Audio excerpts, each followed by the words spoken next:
That was really a good All episode. the good conversation was in the green room there. Yeah, sorry, folks. Guys, sorry. We're starting a little late, but not on purpose. Here we are. There's people in the chat too. What's that? What you got? It was Helen's dad's from his engineering firm, and I'll show you. Oh, it's all these movable types. Can you see? Oh, hang on. I got to blow that up. No, we can't. Show it again. Can you see it? Look. I can't. Yeah, it's all movable you can't type. really see what they are. I'll show you. Back when they used to hand set everything. Yeah. Oh yeah. Look at that. Look at that. Got a little mini composing stick. Oh wow. Yeah, don't tip that too far. No.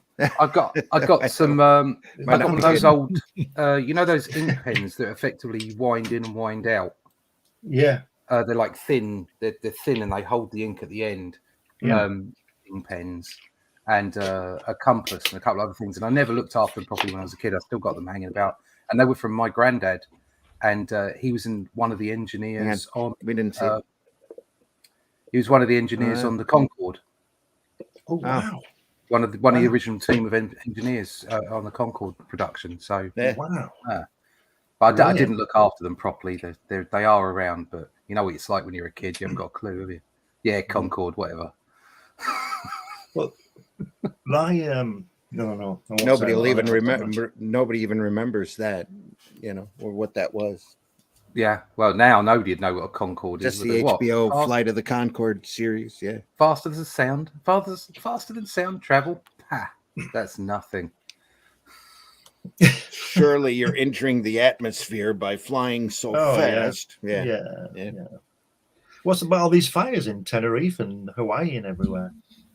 Well, that's a whole nother set of conspiracy. Anyway, lizard people. Yeah. They like it warm. The lizard people. There's a clue in that. Another one going on in BC too. Right. Well, that's entirely different. There's no beachfront property that much over in BC, is there?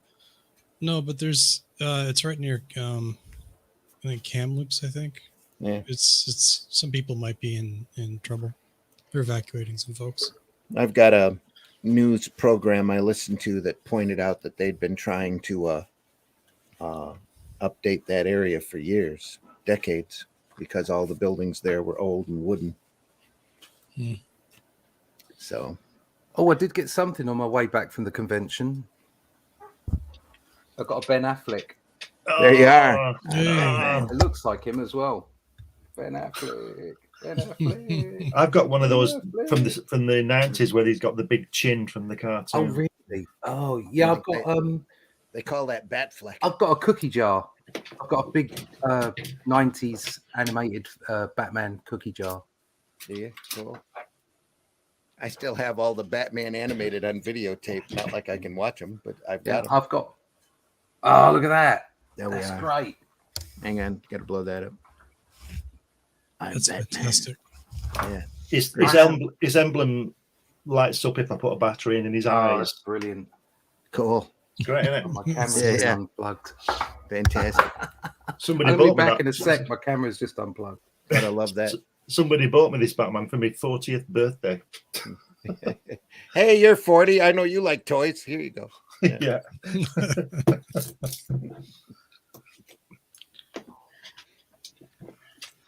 So anyway, shall we begin? Looking forward to. We're not on yet, are we? Are we live? Oh yeah, we're live. We've Been live for a little while. Yeah. Since long before we were showing off our Batman. Yeah. You sort of get carried away. At least I do. Nita's in the comments section. Comments are on, folks. Here we go. I need to go through and change my. So enjoying the show, please give us a like, give us a comment. Don't forget to subscribe to your channel, to our channel. Find all our creators and content here at Linktree Indie Comics Network. Yes. Let me run over to my Facebook here and swap that out. Since it's Facebook's so temperamental anymore. They'll run our programs, but they run them all private, so nobody can see them. Then I wonder why I don't get any chat interaction. There we are. We are wide open. Come on in, folks. We see you out there. I know you've been waiting for this. This is great. This is going to have a great episode today. We've got some fantastic stuff to look at. I'm excited. Yeah, looking forward to this. It's the spider, folks. Who? The spider. Absolutely. A couple of odd books from a couple of publishers that aren't really known for publishing comics. And some great artwork by the fantastic Gene Colan.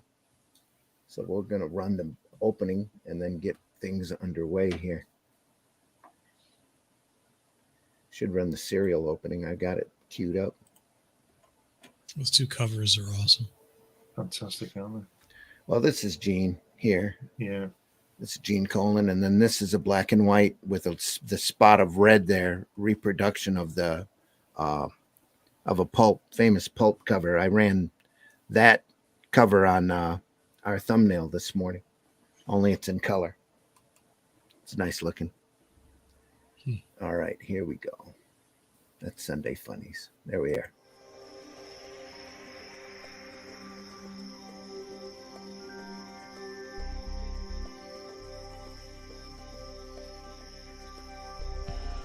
What was that?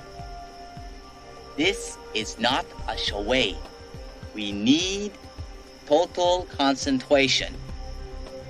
Now, once again, this time, with theory.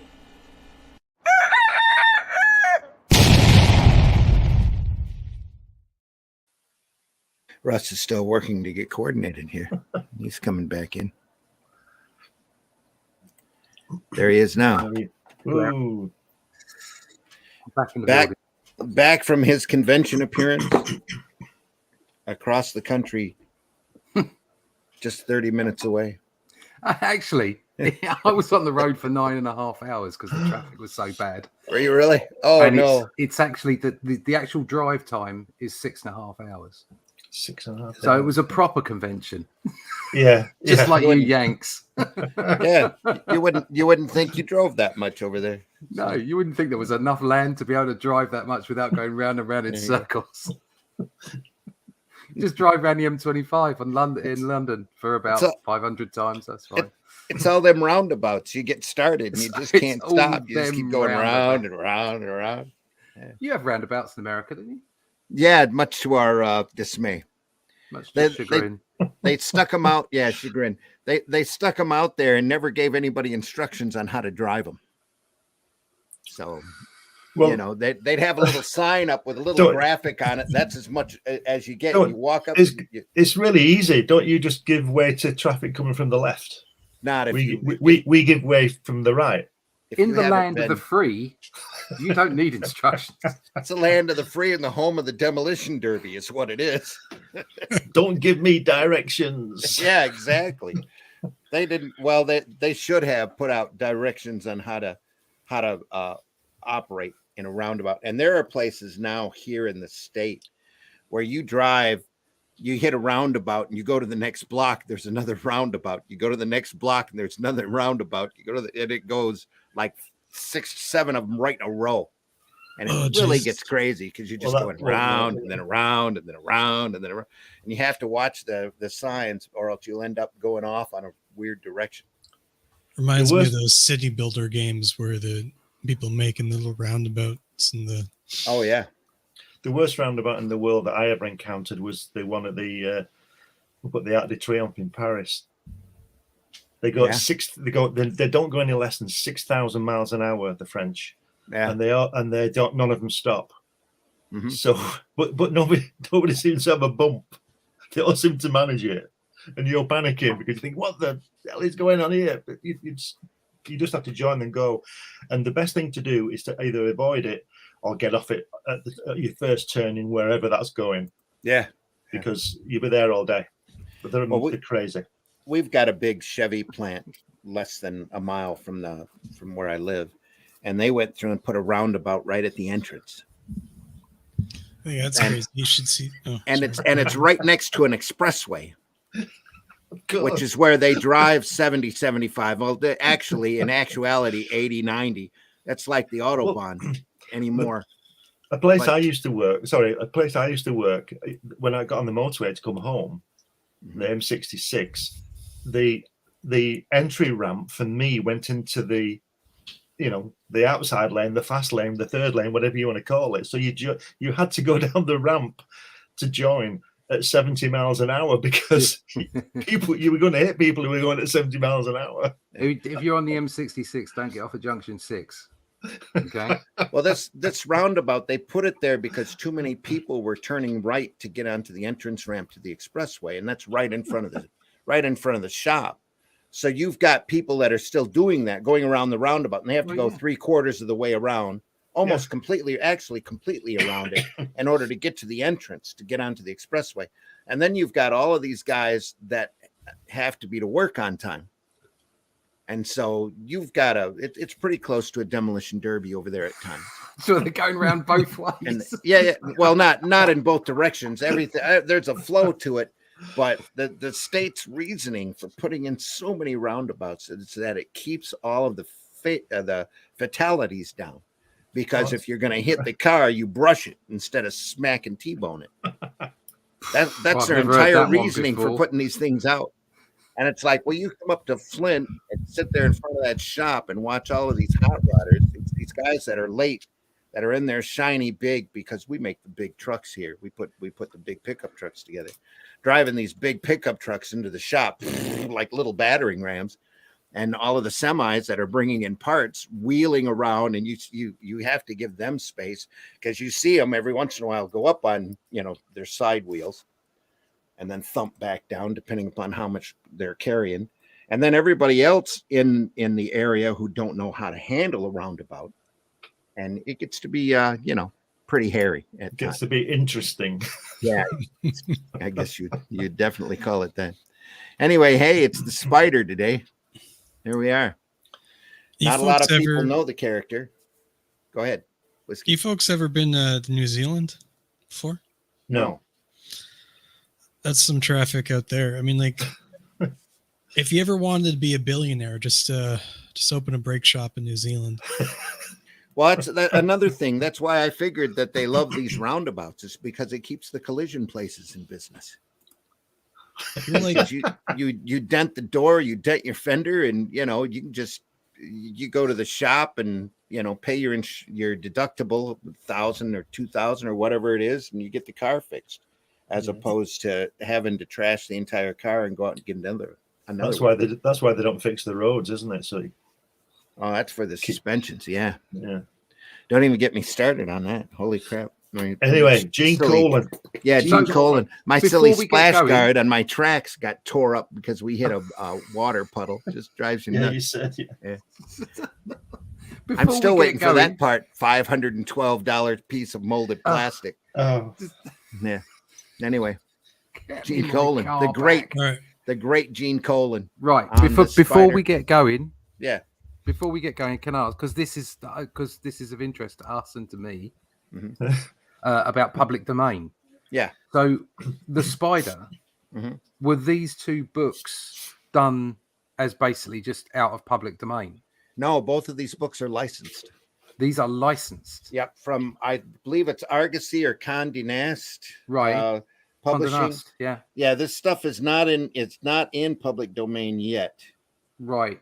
This is 30s. I would imagine 33 is the original novels sitting there. Right. There were all sorts of pulp magazines that were out before comics. This character existed before the comic book superhero, back when the adventure hero was still running strong and the radio play was running, and he had a couple of theatrical serials, the Spider did, but he's always looked at as kind of an imitation of the Shadow. Yeah. But instead of clouding men's minds, he had a spider ring that he used to leave an impression on their cheek like the Phantom. Right. Okay. Of a spider. Ring. And he was a master of disguise, so he could dress up as different people and get information. Put those little masks on and nobody knew who he was. That's fertile stuff, isn't it, for a graphic novel? Yeah. It's just the description of the characteristics of the man himself and what he can and can't do, his powers and abilities, like suggests hijinks galore. in a Rich well-done Playboy. graphic novel. Yeah, Yeah. rich Playboy Richard Wentworth, I believe his name was. Used to dress up in. Right. So Batman was very much a product of multiple items or multiple characters before it. Well, Yeah. there's a lot of Batman that can be traced directly back to Shadow stories, Yeah. which is the same basic premise. Only the guy knew hypnotism and used to cloud men's minds Right. with the ancient arts that he learned in Tibet. Let's open one of the books. But this guy was rich, and he would just go around and doing acrobatics. He had a little bit of facial makeup on to look hideous because he was rich Playboy. I like the Southern way folks they wouldn't quite recognize him. Some of the other incarnations, especially in the serial, he's covered in a full mask, almost like a burlap sack. Which one are we going to do first? I thought we would cover this one first Okay. because it's the easiest to go through. Yeah, let's go. This isn't quite a graphic story. It's not. It's more like a scene, almost like a setup for the the regular book. And I was never aware that he fought actual supernatural beings, and he ends up fighting a monster here. I think that's really good. I like, rather than having superheroes fighting other supervillains, I think the whole concept about an exceptionally talented action hero, like, I don't know, the Spider, or I don't know, Indiana Jones, fighting something that's supernatural in some way. I think that's fantastic. I love those kind of books. It's the ordinary against the extraordinary, isn't it? Yeah, exactly. Here he's fighting the Batman. That's Nosferatu, isn't it? Nosferatu with a bit of muscle, isn't it? So, Russ, kind of like the Mummy. The Mummy movie. Do you know what? Guilty pleasure. I really enjoyed those films. I just thought they were fun. Yeah. Again, but having to tell everybody every time I am shallow. So I do like crap films. Just ran across a meme the other day that they need to do they need to get Brandon Fraser and Keanu Reeves into a movie and just call it Movie and make millions. Just call it Crap Movie and people go watch it. It's a billion seller. Here we are. Yep. Did you ever see the second one with what's his face, Tom Cruise? I saw the remake. The remake, yeah, because they did 3 Mummy movies, didn't they? And then they decided they were going to do some kind of monster Avengers thing. And they had the guy from the Gladiator. He was Dr. Jekyll and Mr. Hyde, wasn't he? And he was like the Nick Fury. And actually, I think that's a cracking idea. I think it's a really good idea, and I really enjoyed that film. I thought it was all right. I didn't understand why everybody hated on it. I couldn't get it. Universal's been trying to do that for a couple of years. Yeah, couldn't understand why everybody hated on it. It's like, I thought it was all right. The trouble is these days is that films are so expensive that they, in order for them to be seen to be successful, they have to turn over huge sums of money. Yeah, and it means that you can have a great idea that needs some time to get going. And because it doesn't make a billion on its first outing, that's it. You never see it again. So, well, they got the Mummy, the Frankenstein, and the Dracula movies out. They just, and I think an Invisible Man, as far as that goes, that we're all supposed to fit together. Yeah, I mean that would have been cracking. I love that. I think that would have been really, really good. I think the Frankenstein and Dracula movies didn't pull in hardly any money. Yeah, they did something. Before we get too deep into that. I had a point there that I wanted to go on. up. So, the reason I brought up the second Mummy movie was because the woman in it, the actress, was a spitting image, and I had to check the credits of one of my exes, right? So I was like, so the whole time I'm watching the movie, I'm like, it can't be her, right? But it's not her, but you're a very lucky man then. Did it sound like her? Yeah, very close. You almost unless she was using a fake name or whatever for the thing, You never know. You never know. I'm assuming you did something wrong, or she was batshit crazy. No, she was batshit crazy. Oh, there you go. It always happens, doesn't it? Usually the best ones are. This is copywritten Argosy Communications, 2002. Yep. So it's about 20 years old. And this is black and white inside, is it? Gene hasn't been around for a while. I don't remember his exact. Was it 2004? I think he died. Day of passing. Right. Yeah, it was right around in that time. 2006, around that time. Yeah. This is by Action Inc. Not exactly the highest of production values, but it gets the job done. A little bit of gray marrow here at the front, which has nothing to do with the rest of the book. Yeah. Hang on, I went to bed in a different nightie. Introduction by Gray Morrow. Yes, she did too. Yeah. Hang on. She's still got her teddy bear. Copyright 2002 Argosy. It's an Action Inc. book. This is more like a quick scene setup for the start. All large there you go. pictures There's by the quality. Gene. Damn, Done in you pencil. go. A subway car? Yeah. An old 1930 subway car. He lands, and you make sure he knows he lands because he put his foot or his hand on the top of the I don't train. care. It looks great. That's fantastic. It's Rorschach with a cloak. Yeah. I like those gloves. I love the way that Gene Colan draws big, fat, heavy gloves. Yeah. Love that. You don't see enough of that. No, you don't. No. Get the little. Except, of course, in those clubs that you've got glove fetishes. Look at that lovely blur at the bottom of the carriage as well on the other page. Yeah. All the line work shows the movement. Yeah, look at that. It's fantastic, isn't it? It is. Oh, look at that. Wow. That's just gorgeous. He's traveling on the subway. So they just scanned his pencils in. Yeah. Fantastic. Full page. Probably working 2 up, I would imagine. No, maybe not. This looks pretty close to actual pencil size. Yeah, I'd say that's standard size, 1.5. Yeah. Could be he did them on typing paper for all we know. Probably nice Bristol. Traveling along. This is wonderful. This is an education because I did not know this exists. I've seen Gene Colan pencils before, not these, but this is what's good about the older the first generation of these people like Kirby and those. Look at the shadows. There's no X's in there to denote black and all this crap. It's an illustration, and that's what one of the. Even though I love Joe Sinnott's work on Kirby, one of the sad things is that he spots all the blacks solid. And if you look at Kirby's work, they're always like that because there's no such thing as black, is there? It's always got light in it, and these are showing the light in it, and I think that's fantastic. I think a lot of that grew here out, especially because you're showing that movement still. But I think so much of that grew out of production. Yeah, but Kirby, I agree. But I would have thought Kirby would have known about production.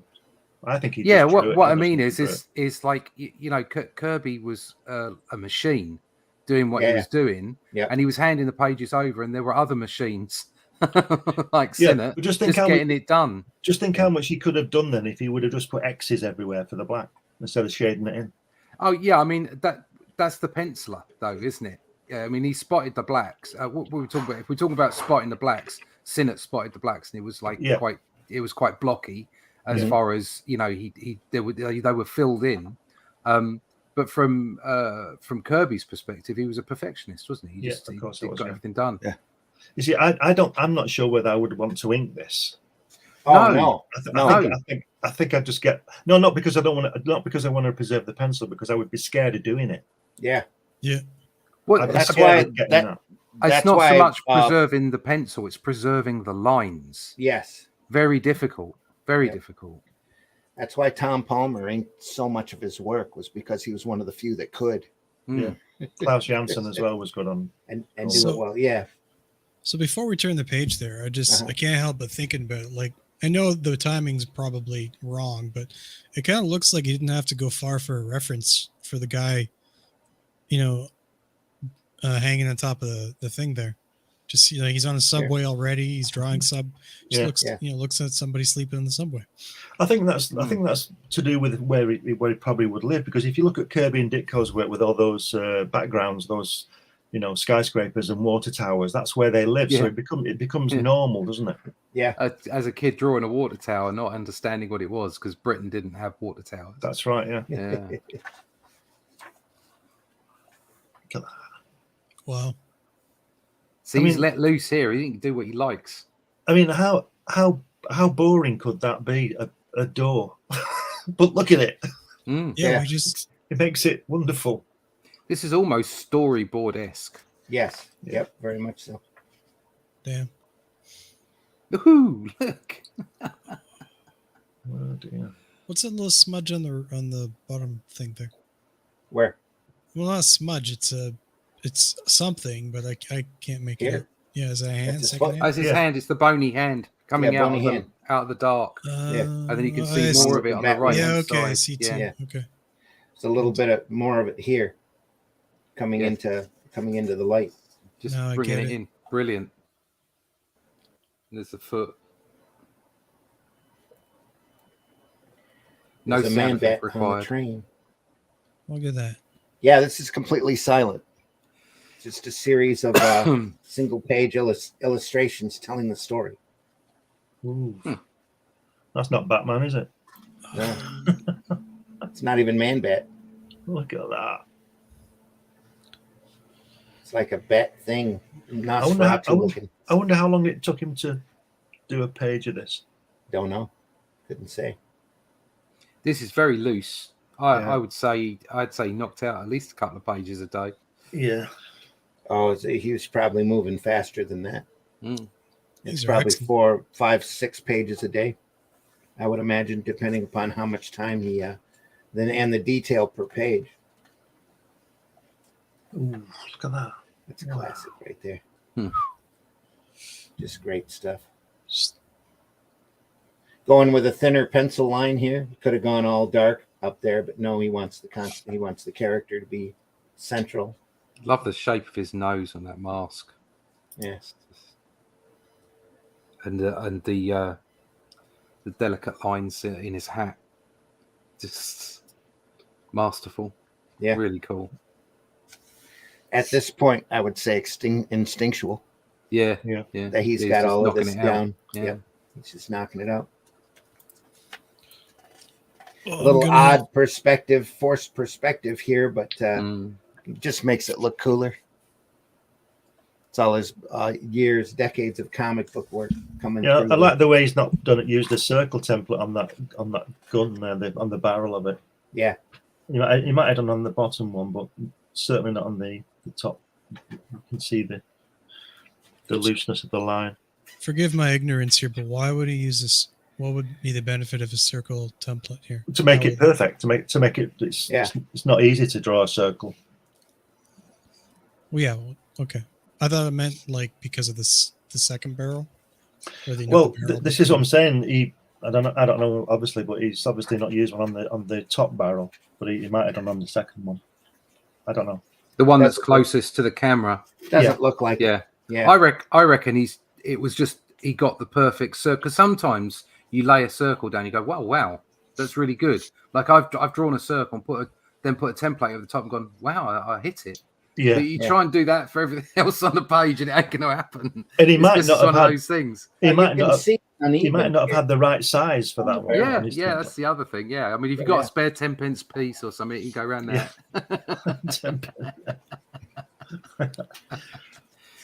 I was working leaning over the subway car, ready to fire. I was working on a wagon wheel for just recently. I'm basically drawing it right now, but for the one of the pages on my comic I'm working on, and that I try to do it freehand. I'm just like, nope. No. Is it at an wagon angle? Wheels. It's at an angle, yeah. It's well, like, you need to draw it. You need to draw it freehand and then get your French curves on it if you can't get an oval. Yeah. Or your flex curve or whatever. I don't have one of those. Are you drawing that free? Are you drawing that in the real world, or are you drawing it digitally? I mean, drawing it digitally, but I tried it freehand first, and then I used a digital asset to. You can If you're are you using Clip Studio? Yeah. Yeah, you can get something called Lazy Nezumi Pro. It's very cheap, and it's got all kinds of little tools on it, like ellipse tools and stuff like that for guidance. So you might want to give that a go. Again, all of his years of Dracula coming out. But again, exactly like Glenn was saying, you lay it down freehand, so you do it with your, just with your hand and your pen, and then you go get the Lazy Nezumi and you go to the ellipse tool, and then you check out, whether it needs it or not. Well, what I did was I tried a freehand first, completely screwed it up, and then I went to I made it in 3D, and then I just dropped that right into. Oh wow! Well, there you go then. Make your own template. Yeah, there you are. Yep. I think that might not be quite instant enough for me. Yeah. Look at that! Wow! Wow! Look at that! I don't know. Actually, I probably. Yeah, it'd definitely be a lot quicker for you to open the thing, but not by much. Right. It's just easy just to get your pencil and do it. Yeah. Stop messing about with all this computer stuff. Pick up your pencil, just draw it. For God's sake. Look at his face. Learn some discipline. Some lovely lighting on that face. Literally no pencils in my house at all. It's just they sell them in these places called shops. I believe they have them in Canada. Yeah, but it's cheaper. Yeah, but you can only buy a pencil in Canada if your social credit score is high enough. It also would involve actually getting out of your apartment and going to the shop. Well, yeah, you can order them online now, I suppose. I understand it, it's difficult. Then you need a sharpener too. Yeah. As I understand it, it's difficult to work out what color all the color pencils are because they're all colors of the rainbow on the outside, so you just haven't got a clue. Yeah. No, there's no. That's a joke, everybody. I know. I got it. I got it. For any of those haters out there who are going to complain about it, it's just humor. It's just being funny. Line width here, drawing stuff out, pushing stuff back. It's lovely, isn't it? Beautifully done. I like the way the guys had the presence of mind to get his truncheon, as we would call it, his staff, to whack that one flying up. His truncheon. His crowd stick. It's crowd stick. You know what we Billy were saying Club. earlier, Billy Club. Randy, about the size he was drawing this at. Uh-huh. I'm wondering now because look at how thick the lines are. Yeah. That's what I'm saying. He probably did this one-on-one. Lines. He could have done it one-on-one. Yeah. Yep. Very much so. Look, I mean, I was just looking at the lines in the back. It's got some nice. They're all really thick. Solids working here, all in the same direction. Right. Reminds me of that Dracula, like a Blade. Yeah. First time where you see Blade. Yeah. And he's hey, we have a comment now. He's jumping out. I think he's off a building or something. Well, a couple comments. Yep. Marv in the house. Marv, hope you're doing well, buddy. Marv. Have a great day, everyone. Gene Colan. Colan, not Colon. Colon, not colon. Yeah. Yeah, you're right. Sorry. My mistake. I've been spelling it with an O. It's Ernie that has an O. Ernie Cologne, I think. Sorry, buddy. Thanks for the correction. Colan. I'll watch it later. Take care. He comes in and criticizes, and then he goes off somewhere. That's what it is. That's sad. One of my friends on Facebook. Hey there, mate. Sad How you doing? Lovely to see you. First comic book I ever saw was Daredevil number 57, penciled by Gene and inked by Sid Shores.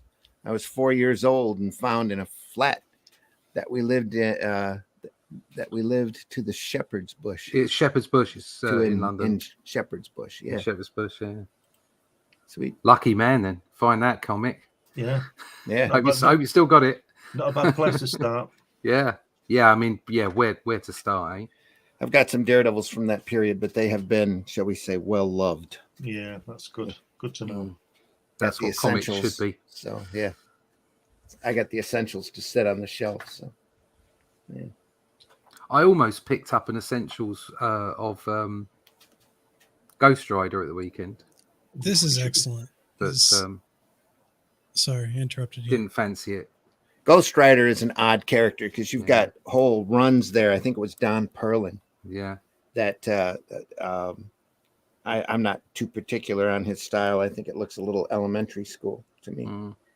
And it's not the best work. And yet, on the other hand, you've got these folks like, I think Plug did the first Marvel Spotlight, and we looked at Plug just on Sunday and his great work. And Mark Texeira comes on later with a revision of Ghost Rider that's just amazing. Yeah, you see, I like the older stuff, and it was the issue 1. I almost picked it up just because it was the first book, but I didn't have enough of a connection with it. You know, it was I'd just be buying it because it was number 1, rather than something that I wanted. Yeah.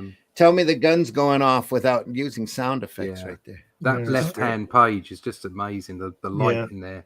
Could you imagine? Go ahead. It's almost like he's drawn it quicker to get the action, to get the movement. Yeah. It's possible. I was going to say, just think how that would have been ruined by a blam blam. Yeah, it sure would. It'd have been right there too. But somebody would have put blam blam on so they get the writers pay for the page. Am I wrong? No, you're not wrong. Yeah, don't Steranko. You don't get paid if there's no talking on it. That's right. Well, you're going out the window then. Look at the action in this. Fantastic. Wow. Almost a 2-page spread here. Yeah. Ooh. And he's keeping with the gutter. Yeah. Looks like they fit together. Look at that expression on that guy on the right. Yeah. It's fabulous, isn't it? Wow. Just great stuff. Another fantastic illustration here. I think that is what he's doing. He's drawing these more fluid the quicker the action. Yeah. He's drawing it more fluid or longer lines. That's it. That's Gene in general. That's his style. He captures the movement, doesn't he? Yeah, he does.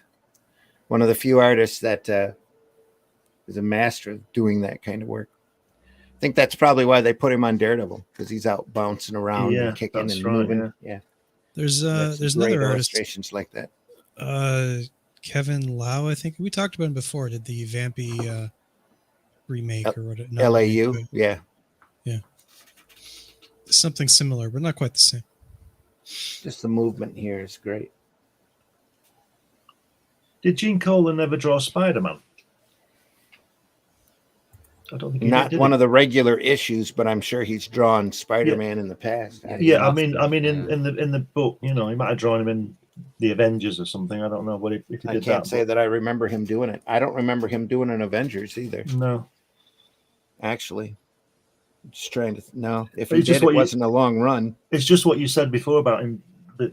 That's why he got Daredevil, and because he was bouncing around. Well, Spider-Man's similar, isn't he? Yeah. Well, Spider-Man would be a different. He's a skinny kid bouncing around. Spider-Man.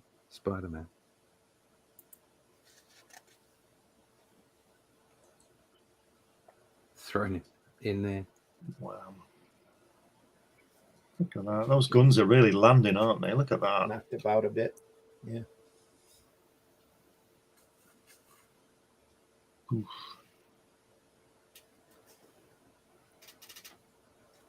You see, no violence, all action. Yeah.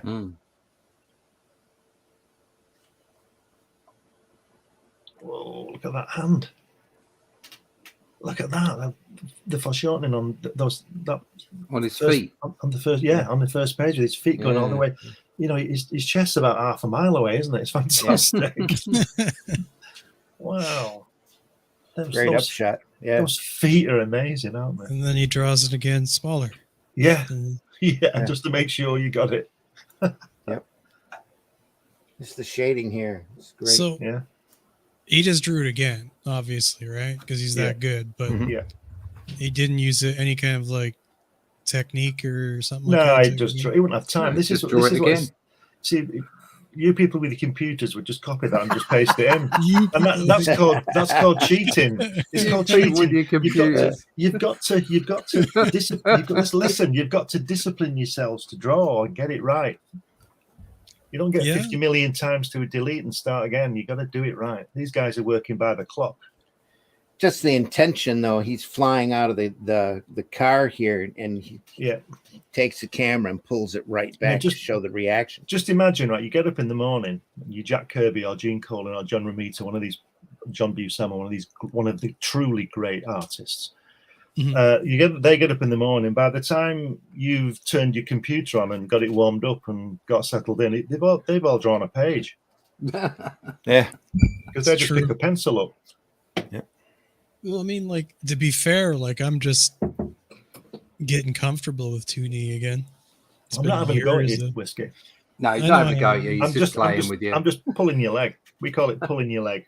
No, I get it. It's that British humour. We're horrible. I'm just. I mean it when I'm pulling your leg. Yeah. I'm just Canadian. Don't worry about me. We've all noticed. It's not your fault, mate. Don't worry. We don't blame you. Canada's great. I love it. Anyway, wouldn't you? I wonder what that. Where is the big picture there on the left when he's leaping out? I wonder what that would cost if you saw it somewhere. I wonder what it'd be up for. No idea. About $30. Oh yeah, $30. Sure, $30. $30. I'm not sure whatever happened to this artwork. You know, I had never seen it before I bought the book, so I didn't know. Never knew the book existed until I saw it at a con. So I opened it up and went, "Yep, mine." So mine. It's all these gems that you keep finding, don't you? You know. Yeah, I hate you, right? This is why I keep telling everybody you need to go to your local retailer or check around your conventions. I mean, Jason Moore and I seem to pass back and forth whenever we're at one show or another going, I found this for $5. I found this for $10. Yeah, all the time. It's amazing what's out there if you just look. But you got to take a little bit of time, especially those boxes sitting on the floor under the table that have been there for a long time. The guy just brought them to the show in the hopes that maybe he'll make some money off of them. At the really cool Comic-Con that we were at, they had a guy there. If I had the money, I'd have probably cleaned him out. He had a whole bunch of really good condition copies of Eerie and Creepy that he was moving for $5 a hit. That's a good price for that magazine anymore. If you can find them for $8 or $9 a piece, they weren't. He had just picked them up from somebody's collection. They weren't bagged or boarded or anything. They were just loose. The little sticker in the front for $5. I did end up picking up a copy of Alter Ego that we'll look at one of these days. That was a tribute to Alex Toth. After he had passed, and had a lot of people's memories of it, and a lot of Toth artwork in it that some of it I hadn't seen before. Great hand. Yep. Here coming through. It's a spider again with the ring. Sure, there's some pulp collectors out there that snapped up all of this artwork. Oh. It's just too good. It's too good, isn't it? Oh, it's too much. It's colon overload. Oh dear. Even that. Look at that. His finger tightening on the trigger. He'd have been really good on Lone Ranger too. Yeah. If you look at this, he'd been really good. This work is like if an alien landed and said, "Show me what Gene Colan can do." Yeah. This is the one. Do this. Yeah. He can do this. Assad's just said he doesn't think that he's ever seen Colan on Spider-Man. I think he's right. Yeah, he's absolutely right. There might have been a Daredevil that he crossed over with. Yeah, that's what I was thinking. I don't know. But I think Gene never did Spider-Man book. When Colan was doing Daredevil, it wasn't that kind of book, was it? No. Do you know what I mean? It's almost like at that time it seemed to depart itself from the 616. It was almost like it was its own thing. Well, crossovers were major events back then. I do remember Daredevil and Captain America getting into a fight during Colan's period. Yeah, I suppose so. Yeah, don't remember Spider-Man though. Get two characters that really lent themselves to the way that Colan draws. Yeah. Well, Colan did Captain America for quite a while. Did the initial run with the Falcon right during that period. Didn't he do Doctor Strange as well? Did some, yeah. I know he did some of that. Nobody was on Doctor Strange for very long. You know, even the Ditko run was only a couple of years, but it was iconic.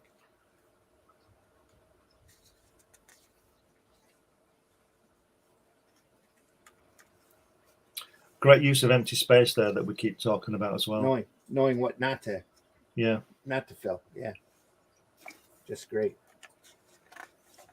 And being brave enough not to fill it. Yeah. Doesn't need to. It's perfect. I mean, what so many of these pages show is a supreme confidence in his ability at the time as well. Oh yeah. Yep. What a great page that is. That's why he's showing the I'm looking at the page on the right. His Daredevil will always hold a special place in my heart. His DD heavier torso always reminded me of Ron Eli, Tarzan at that time. Yeah. Also was on Doc Savage, but we don't talk about that movie. That movie is terrible. I loved it when I was a kid. Oh, you should go back and look at it again. It's all I'm cringy. sure it's awful. Oh, it's terrible. With all the patriotic music in the background and, you know, the wind whipping through his hair. Yeah. Just terrible. Blam. There's another blam. Yeah. And wow. Winged him, literally. What a great illustration, though. Yeah, the background. What more do you need? Just all it's the black, you know, the nearly black. The vibrating of the gun. Yeah. Reaction. So Randy's got this advantage over us because he's obviously looked at this a couple times already. Yeah. But we're all like, you know, dumbfounded by the art.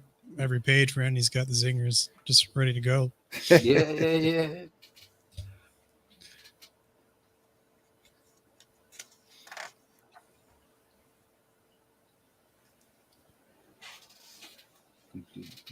Wow. Another great illustration there. It's like that when you go to the gallery and there's abstract art, and sometimes you've got to stand 20 feet back to get it. Well, that left-hand page is that, isn't it? You look at it, you think, what's going on here? And then you see if you come back away from it, it all falls in with the cloak and or the wing and everything. Well, that's why he pulled out his special gun here. Right. Special. Yeah, it doesn't quite look. You know, it's not the Colts. He dropped the Colts. He's got a special gun. Why don't you just use it first? Yeah. Well, that gun, you know, he uses to climb buildings and stuff. He shot a line into his wing. Oh, right. So That's this his pulled up. Batman. Here. Yeah. Rorschach. Very much There so. you go. All leaning on those shoulders of giants. Being constantly. pulled off by the bat creature here. Out of It's the, what? Be careful. pulled out of the car. That's what I meant to say. There That's you the go. one.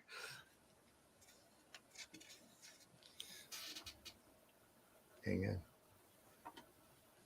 It's My mouse fantastic, isn't isn't it? cooperating this morning, or I would have run You this don't- sooner. You don't see it. Oh, you silly, simple bastard. You don't see it all at the same time, do you? You have to, like I've only just noticed his right leg. You know. Here? Yeah, the right leg, the far leg. Yeah. Back I here. didn't see it straight away. Yeah. But the more you look at it, you get drawn in and you start to see Yeah. what's going on. Again, those massive. wonderful fat gloves. Yeah, Love It's a- them. It's a quick read, but a long study. yes. Yeah. So Randy was like, I would have played this earlier. And I'm like, that hecklefish was for me, wasn't it? No, I was for Glenn. Come on, Whiskey, keep up. Love Yeah. hecklefish. Exactly.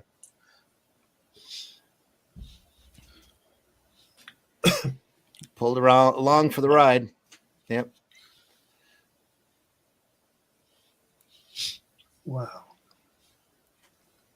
I love that. If you look at the left-hand page, the bottom where it was going through the doorway thing, then to the subway, the tube bit, the way the line's taking you in as well. At the bottom, right at the bottom in the center. Yeah. Yeah, where it's not just solid. It's you can go in there, and that's where he's going. Do you understand what I mean? Mm-hmm. Fabulous. I mean, this is an exercise on lighting. Never mind anything else. Exactly. Well, Yeah. that's Colan in general. So he's always been an exercise in lighting and shadows. That's why he did Dracula for so many years. Yeah. 75 plus issues. Yeah. I was so happy to get that first issue. Oh. Do you know, I've never seen it. I've seen pieces of it, but I've never read an issue of it. And then it was on Essentials, and I didn't get it, and it's very rare now. I understand. That's the one I got. I'm sure. Yeah. I got the number one of the Essentials. It you cost get me to a get- pretty penny, shall we say? Did it? Yeah. You get to see that stuff in stark black and white. You know. Yeah. It's gorgeous. Especially with the way Palmer compliments him so well on the inks. Just incredible. Is that from the early 70s, that Dracula? Yeah. Right. I think I want to say 74, 75. Right. Somewhere in there. Ran 75 monthly issues. So that was that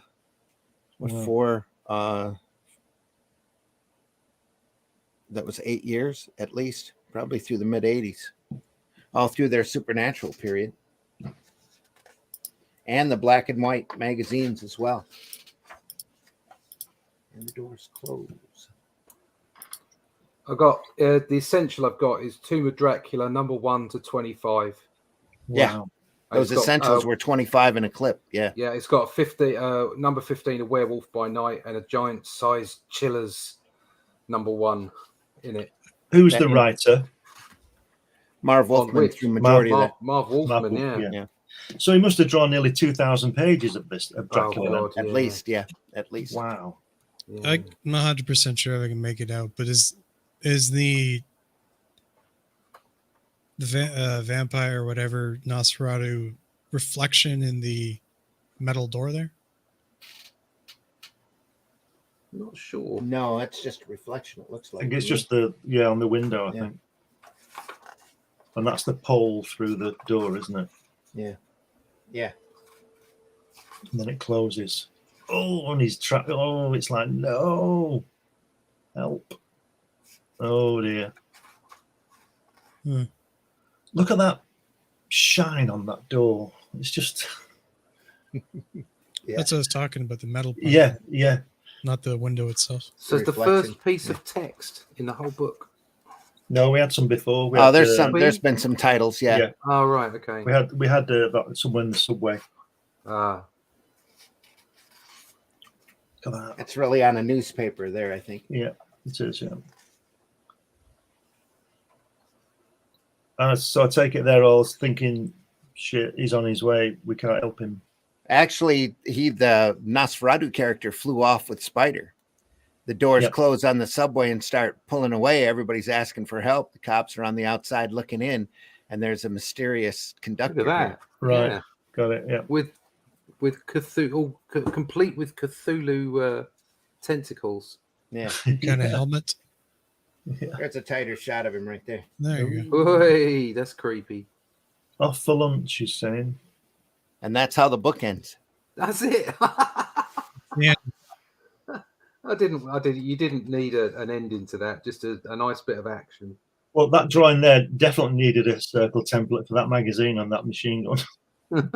I don't think that's Gene Colan somehow. It could be Gray Morrow.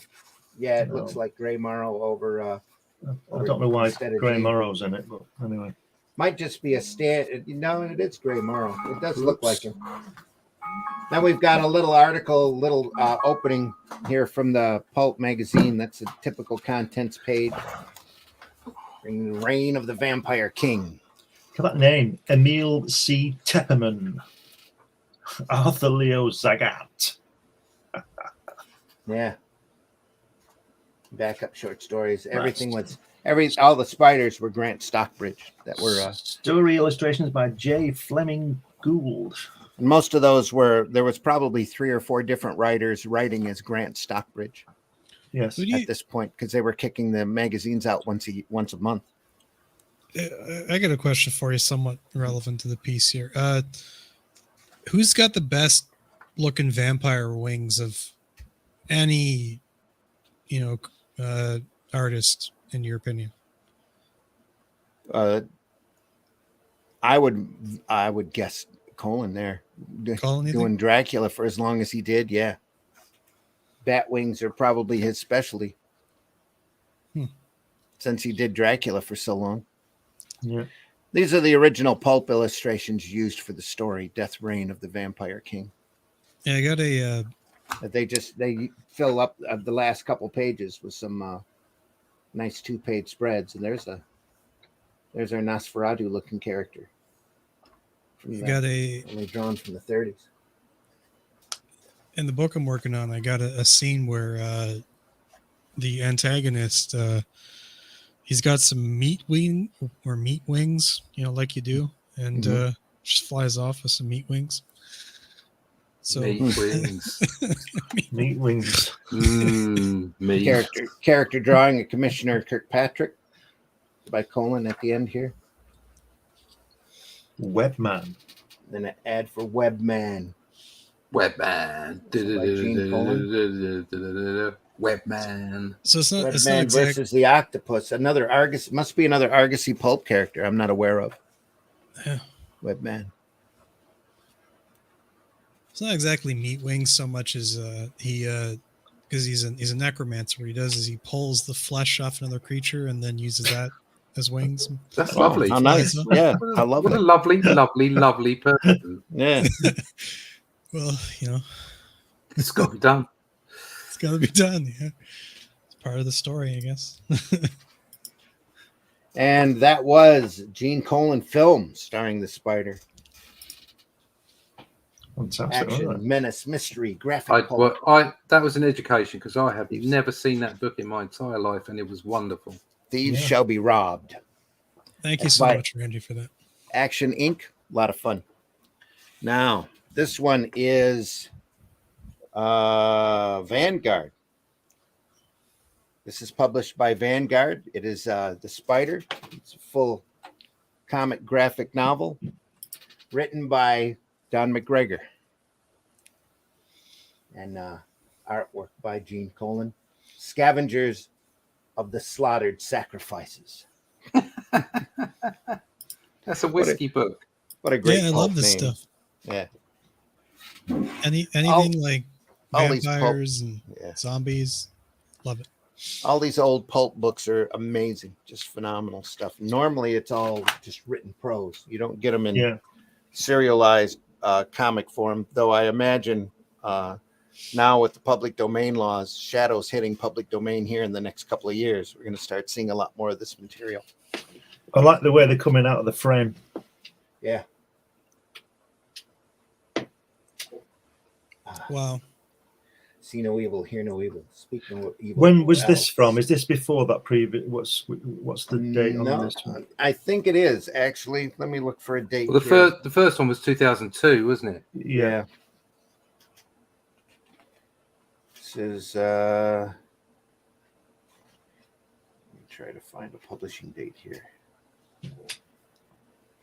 Vanguard, licensed through Argosy. Nope, same year. Copyright 2002. Okay, right. Maybe so. They're both by Argosy, are they? Well, they're licensed through Argosy. Argosy owns the Spider property. Look at those hands on that zombie. Yeah. Yeah. Beautiful, that one, yeah. The shading on just on the girl's face with it kissing. Isn't that amazing? Yeah. It's got to be left in gray tones. You can't ink that. And if you were saying before about it captures the movement, if you ink that, you'd get rid of you'd lose the kiss, wouldn't you? Yeah. Do you understand what I mean? If you inked it, it would make it static, and she's obviously moving. It's David Lloyd, isn't it, that did V for Vendetta? Yes. Yeah. I was listening to him, and he was talking about energy in your work. Mm-hmm. And he was saying the trouble is, it's like that initial sketch that you do has all the energy in it. Yeah. And then you'll tighten it up. Mm-hmm. And then you'll finish the pencils, and then someone will ink it, and then someone will color it. And by the time you got there, that's 5-6 levels of energy being lost from your initial sketch. Yep. And that's what you have to focus on keeping. And that's what somebody like Colan managed to do.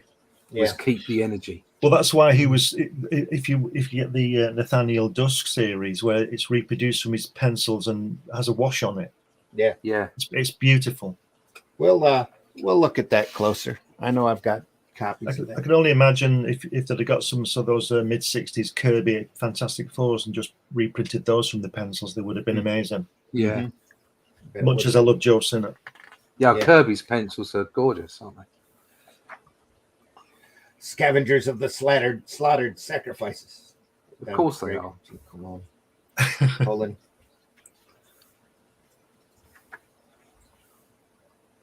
Contents. It's a 10 chapter story with the soul of the spider, a historical essay by Will Murray at the end.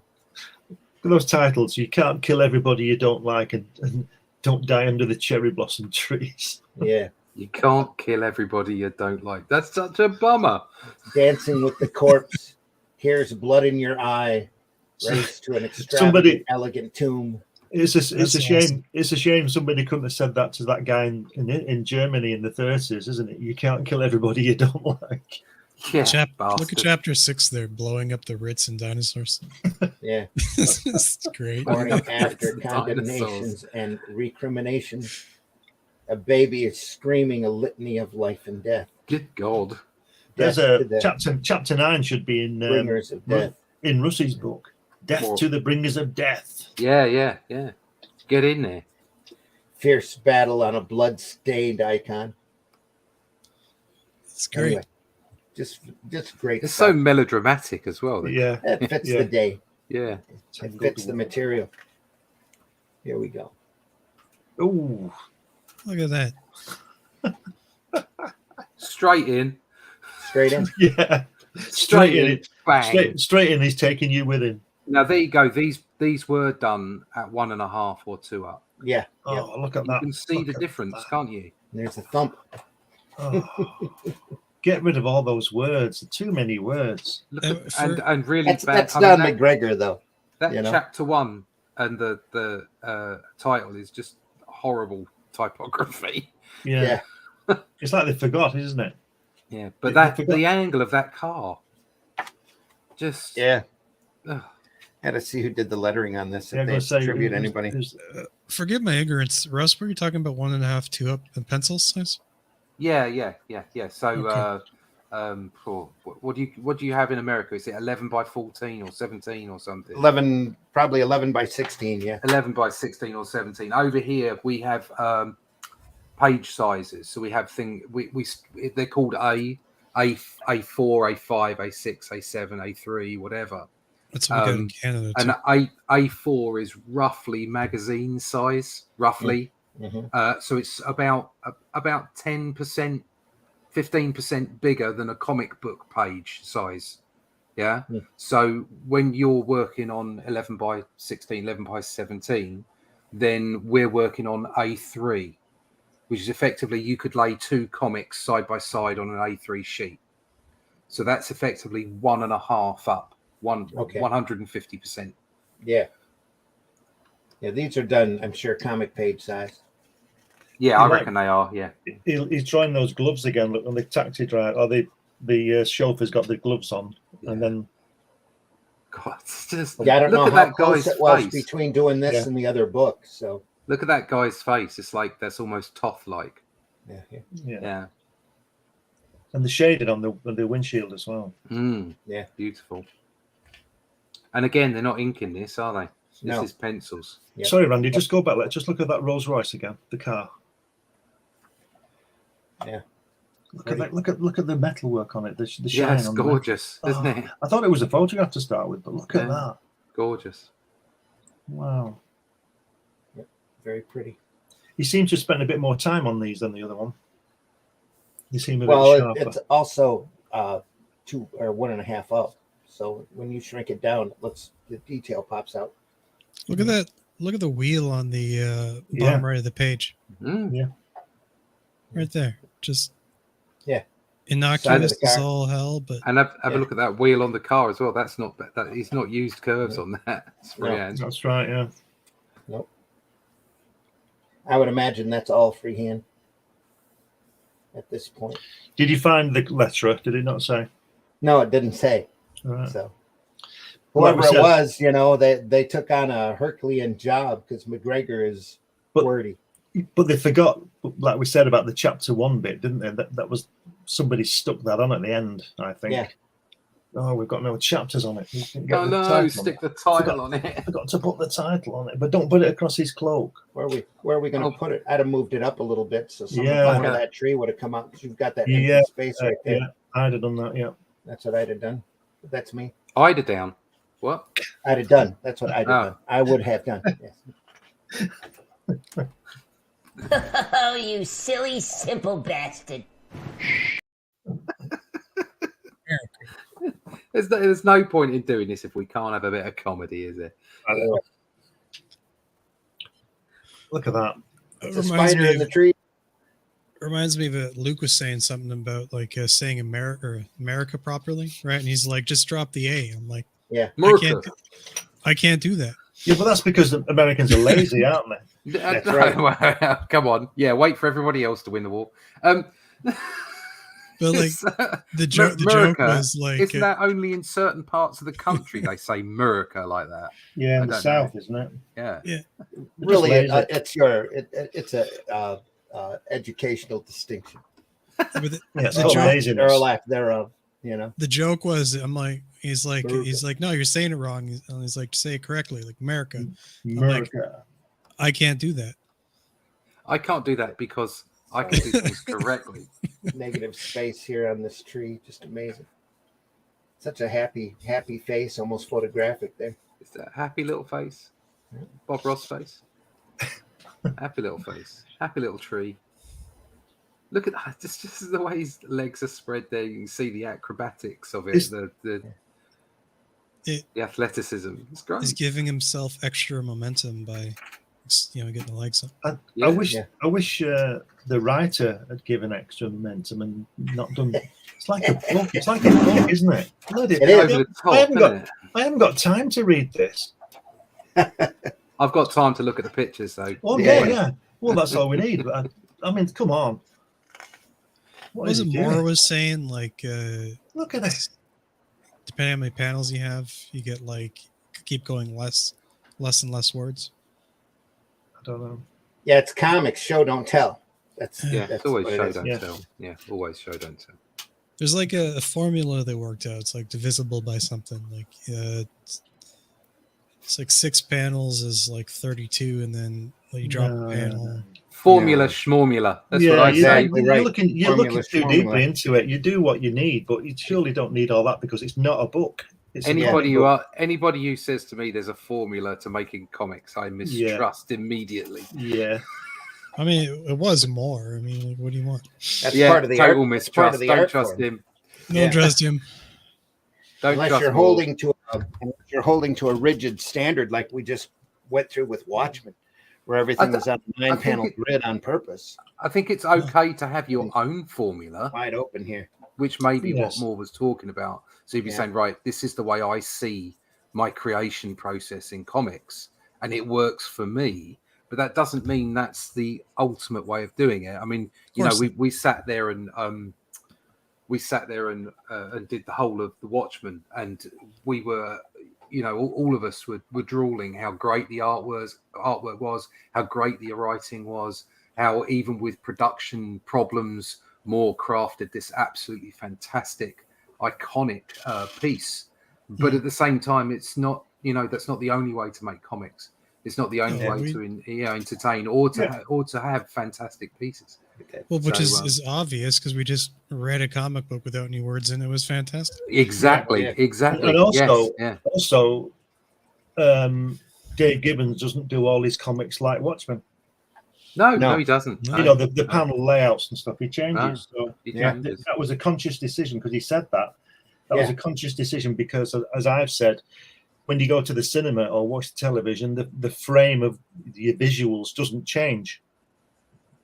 The cinema screen doesn't change size or shape. It's always the same. And that's what Dave Gibbons did on Watchmen. He kept all the panels the same. And that was the point of doing that. But he doesn't do that all the time.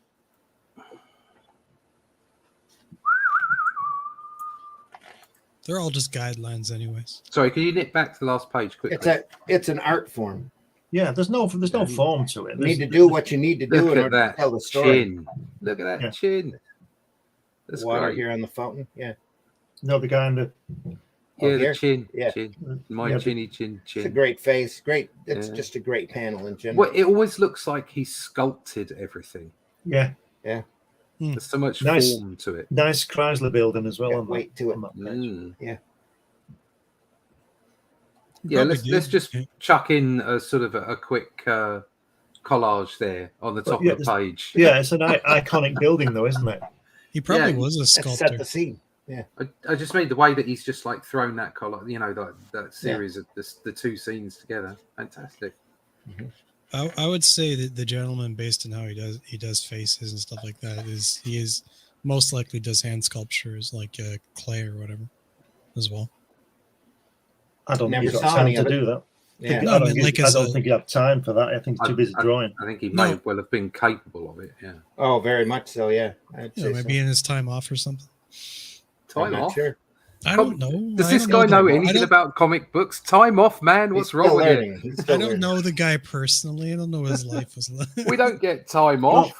Well, there was an interview with him, and he Not said even for good behaviour. he said if he could change anything, if he was asked if he could change anything in his career, Yeah. he said he wished he hadn't drawn as much and he spent more attention to his family. Yeah. Yeah. So there you go. There But you anyway, go. look at that. That's kind of car. typical for most artists, or most comic artists. Yeah, especially. look at the car at the bottom. The sheen on the metal on that car. the bend on that tree. Yeah. Just wonderful. everything about it. It's Yeah. just beautiful. He's really put some time into this one. Yeah.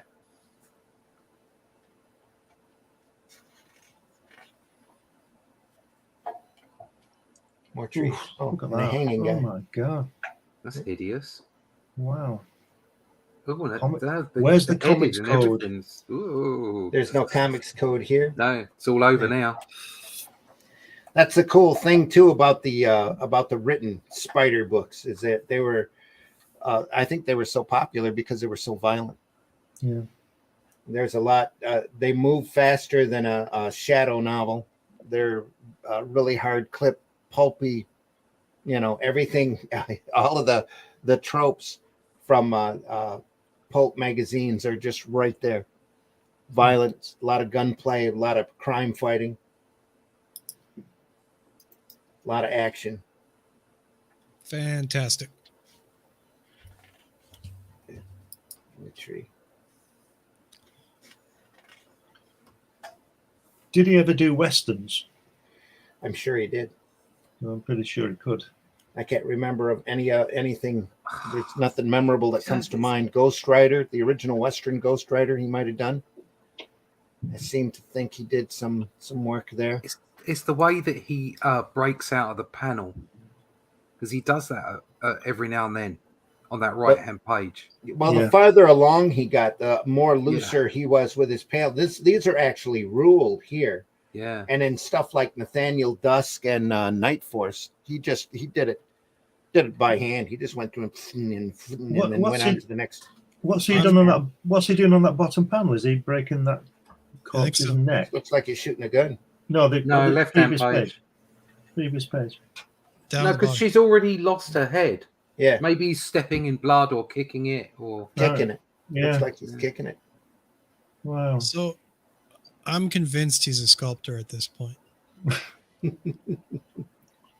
that's That's your the perspective. I would imagine he would have made a great film director. yeah. Yeah. I mean, look at the way he's looking at it, the camera angles and everything.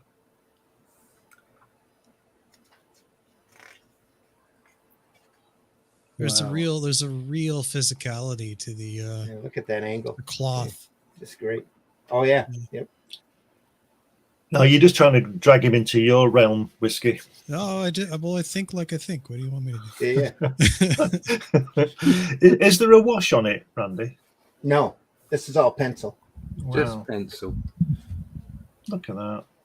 Oh, look at that bang. That hurt. Oh, straight up through the head. Yeah. Yeah. Come-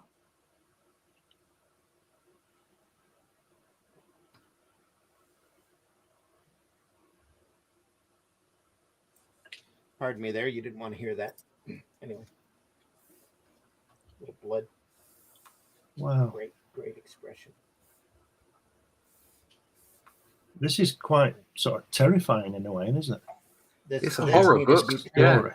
This Yeah. needed to be printed a lot larger Yeah. than what it was. Yeah. It's And supposed lose the to- text. Boom. it's supposed to shock you. Yeah. Look at that. Wow. Wow. On the motorbike. Wow. Little squirrel there. Yeah, the squirrel was funny. Yeah. Fondness for rodents and zombies. I like this. It's the squirrel people. Yeah. Love the light coming out of the skull, Yeah. Snakes. underlighting the face of the creature. That's just Reminds me of an issue he did with of Daredevil with Stuntmaster. yeah. Almost the same angle. The worm's eye view shot up on the side. Yeah. Look at that. Spikes in the wheels. Look at that beautiful Yeah. Batman-esque figure on the left there. Look at it, the shadow on it. That could be Batman, couldn't it? And in the middle panel on the left-hand page.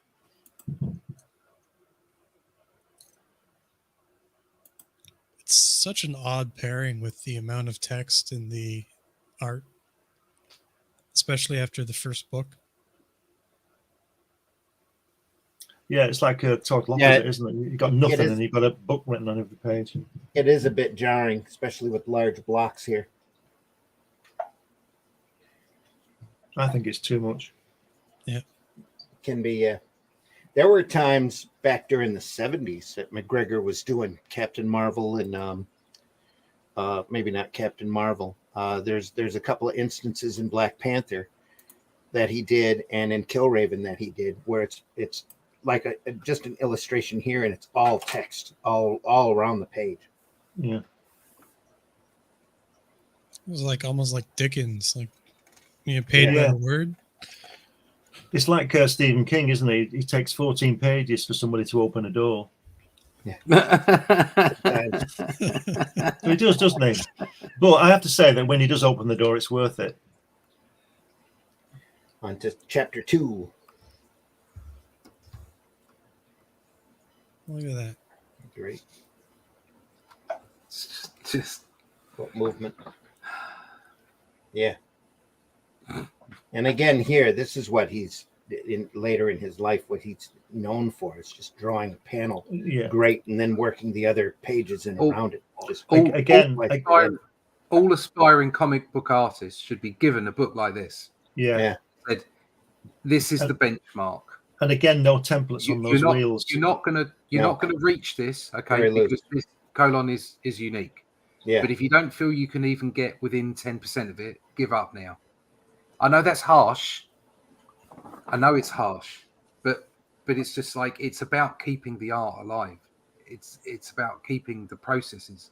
And he's somebody that's got his own just super unique look too. Yeah. To Another a Colan page when you Because see it. but there's so many lessons to be learned from books Oh, like yeah. this. If you look at some of the we talk about Kirby, Buscema, this, and it's like you look at these books and there are so many lessons to be learned, and you're not going to learn them all, and you're not going to be able to use every technique. And obviously you have your own unique look and your own unique style as well. But as an artist, you should be looking at this and seeing what makes it so fantastic.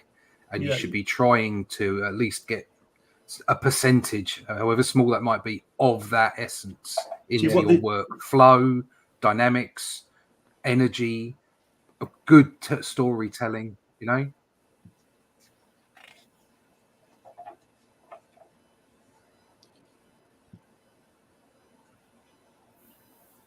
And everybody's silent.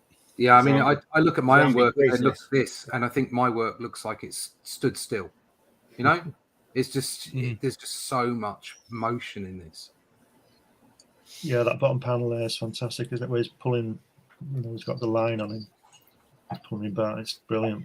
Yes, some of these illustrators were made for this art form, I don't know if he'd have been as successful doing anything else, because he knows how to show movement. He knows how to tell a story. He knows how to, move your eye. Yeah, it's horses for courses, but it's identifying that in your own work early on. Right. Need to move through this probably a little faster. We've got Probably. about half an hour left. Yeah. We'll just go as fast as the comic. Look at that. I mean, if we can't finish it today, we can always come back. Little darker pencils here. I like the way he's not afraid to do different angles of things, like the guy with the grenade there. It's like you're sort of 4 years old looking at it, that sort of height. Yeah. I wonder if he was sitting here going, it's a Don McGregor script, so I need to leave space Yeah. here, or I'll never get the dialogue in. It's a guy hanging again. He's star of the show, that hanging guy, and he's been in nearly every panel so far. Yeah. He's not doing anything except hanging around. Zombie dude. I almost feel bad for him, but you know, like with the. Oh, we've gone back to it too. He's hanging on to him now. Yeah. Swinging on a corpse. Well, you know, like we you do. know a song about that. Perry Como did one of those. There's blood in your eye. God. Jesus. It's great. Yeah, this book should have probably been twice as big. You see, twice he's drawn the view from his eye. You can see the mask around. Yeah. He did it on the previous page as well. Yeah. Well, that's just cool. That fits the title chapter. Yeah. And there was the grenade. There's kissing that girl. What a fantastic panel that is. Blowing off an arm. In the kissing, has he got his hand? He does, doesn't he? Her hand is up. No, I'm talking about his hand. What he's doing with it. Is that his or her hand? No, that's his hand. Yeah, he's kind of grabbing a breast there, isn't he? Yeah. Take it in. Copping a few. Second base. Yeah. Is he firing at the grenade to make it go back?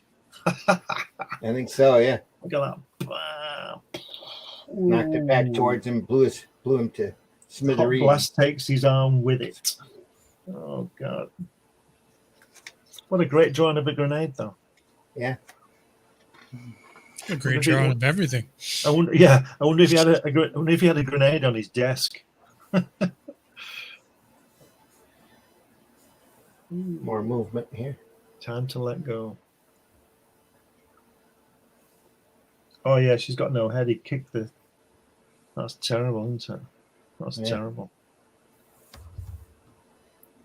Wow. Onto dinosaur bushes. Rawr. Rawr. Lizard people. Mm-hmm.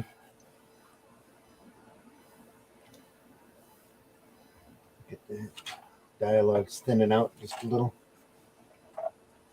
I'm sure you expected him to expound here. No. Bottom pen. Yeah. Like at that point, they're just doing it to piss him off. There we go. He catches up now. Boom. Look at all that dialogue. Well, that's crazy, isn't it? Obviously a long exposition here. The Asian or native gentleman he's talking to. I think it's an Asian. Yeah, I'm pretty sure. Yeah.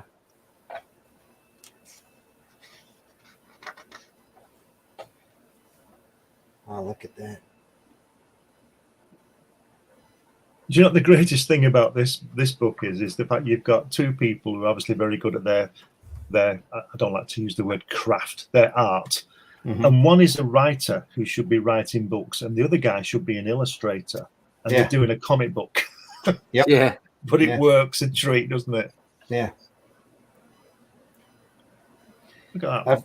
I've got McGregor and Gulacy's Saber book that they did. That's Saber's kind of a after the Holocaust story, guy who looks like Jimi Hendrix. It's really a sweet looking book. I haven't looked at it in years. I know I've got it here somewhere. I'll have to dig that up and show it off. I don't think that's been reprinted lately.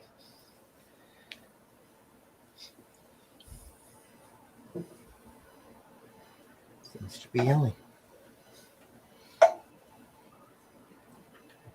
Blowing up the Ritz and Dinosaur.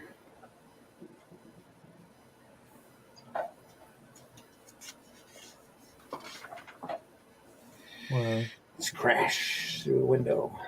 No crash, no sound effect here, nothing needed. See what he does. He doesn't. He's not when he's doing. I don't think when he's drawing these pages, he's not designing a nice looking page like I've known people to do. It looks like that because of the way he tells the story.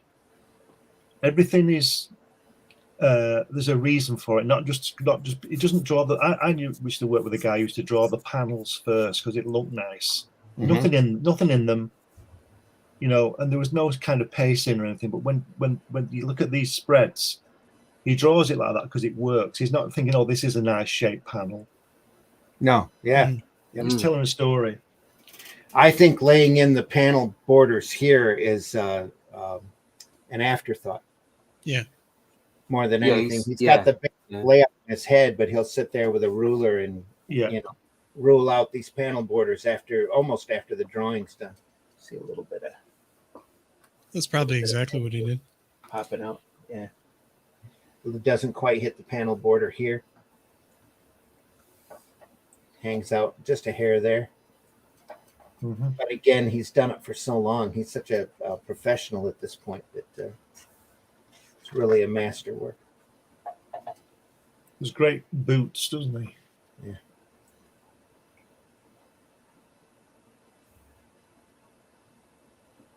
And that on the left-hand page, that Asian guy with the hand, look at the way the way his hand is. He doesn't draw a boring hand. You know, nothing's boring, is it? It's all. Yeah, every hand's a Hogarth. Yeah. I remember a interview that Stan Lee. Has a quote, and I can't remember exactly where, back when they were doing Daredevil. They said the script called for him, somebody grabbing the doorknob and opening the door, and he says it was the best drawing of a hand and a doorknob he'd ever seen in his life. I can't see that being in the script, but there you go. I like that middle panel there, which goes black through to the open the center long panel, all black, and then goes into the light. Yep, and then just enough lines there to show a little bit back here, done by hand.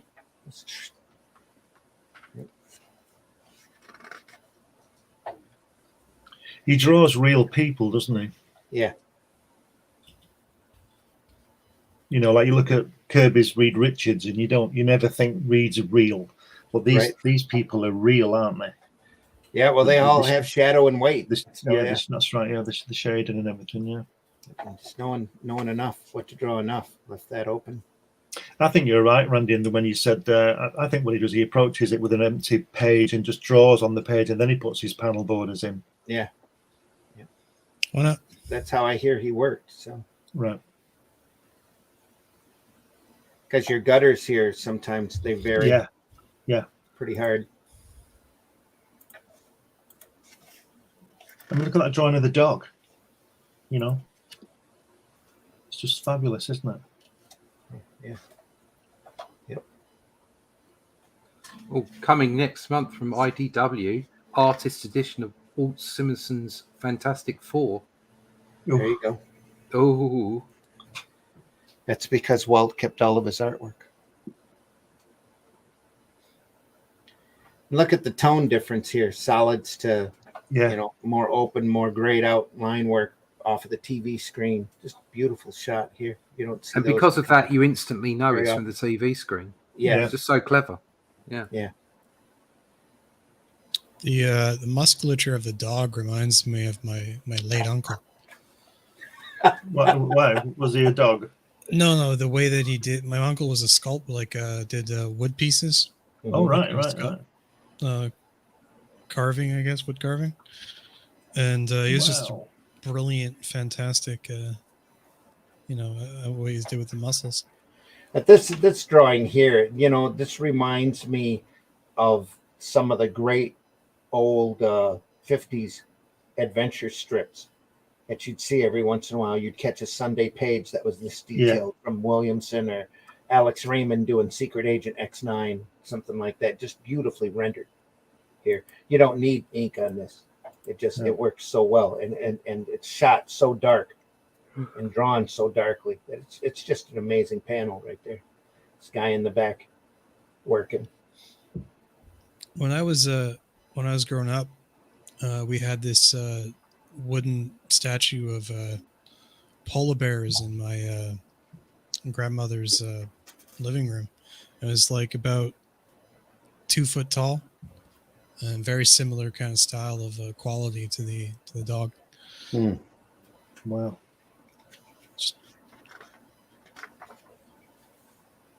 Have you still got it? Beautiful. Look at that. It's with my aunt right now. Right. So you still got it. Yeah. Good. It's in the family. I mean, I don't. Yeah, that's what I mean. Yeah. Wow, look at that. That lighting on that. Yeah. Thing. Yeah. Yeah. It's just phenomenal. This is what I'm saying about drawing. He draws real people, doesn't he? Yeah. Mm-hmm. Look at that. He draws real people, and Don writes real words, and lots of them. just so you don't forget. Yeah. Wow. A grandfather clock behind the cowboy there, or pillar? It's a pillar, I think. We lost you, Randy. You're muted, Randy.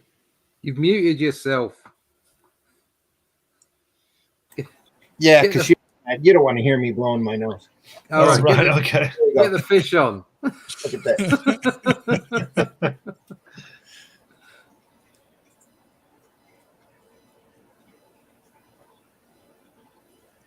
Dr. No. Warren. Yeah. It's a spider. Dr. No. Just love that mood and the rain. It's crazy. Just too good.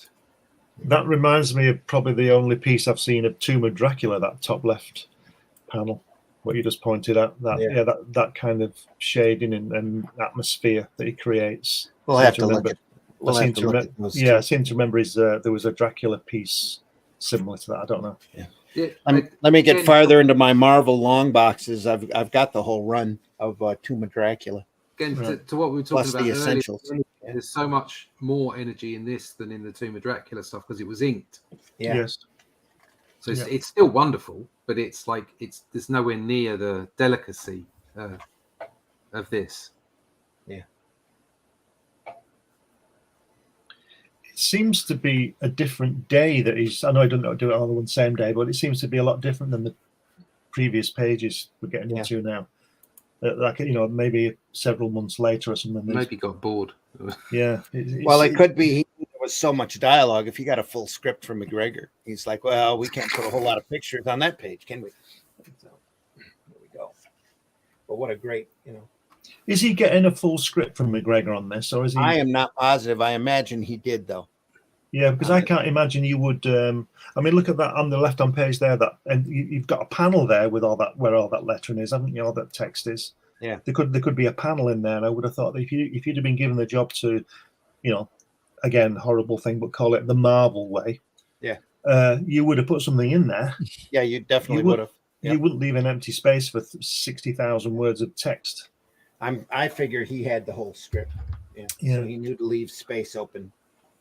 Yeah. Like that. I take it you're not a Especially fan here. of the Marvel way, Glenn.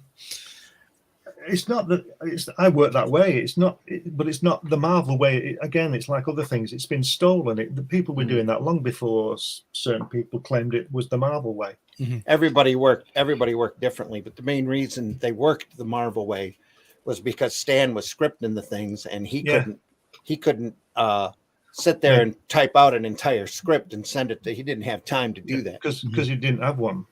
But so anyway, he surrounded himself with professionals who knew how to tell a story in 20 pages, and yeah, they would discuss over the phone what the plot was going to be, or in a office meeting or whatever, and they'd go off and do the story and send it back to Stan, and he'd write the dialogue in. And in fact, sometimes, especially with Spider-Man, he'd go through and change the entire intent of the story by in the dialogue. Well, he does that in the Fantastic Four with the cocoon. The scientists in the cocoon are friendly, but in the comic, if you look at the side notes on the artwork, they're friendly, but in the comic, they're baddies. What kind of threw Ditko off of on top of a lot of other things on Spider-Man is he did one story where the guy was supposed to the entire story went in an entirely different direction after Stan got his hands on it and re-dialogued it. Yeah. Well, Ditko wanted the Green Goblin to be a nobody, didn't he? Yeah. That too. I think that was the final straw. I heard, from what I understand, it was the fact he didn't get any residuals for the there was cartoon. That. Yeah, Saturday morning cartoon come out, and he was pissed. Yeah, it's quite right. Some of that Bakshi stuff, though, wow. You know, they had Bakshi working on it initially, and then they brought in another animation house. But there's like 6 to 8 episodes of Bakshi in there that are dark, and they're not meant for kids to watch. They're as serious as the Batman animated show, if not more. And they're very moody. That Peter's constantly a loser in those. Yeah. Just before you turn over, see the guy right at the bottom of the page with the glasses? Yeah. Do you know who that is? No. That's Gene Colan. Okay. Yeah.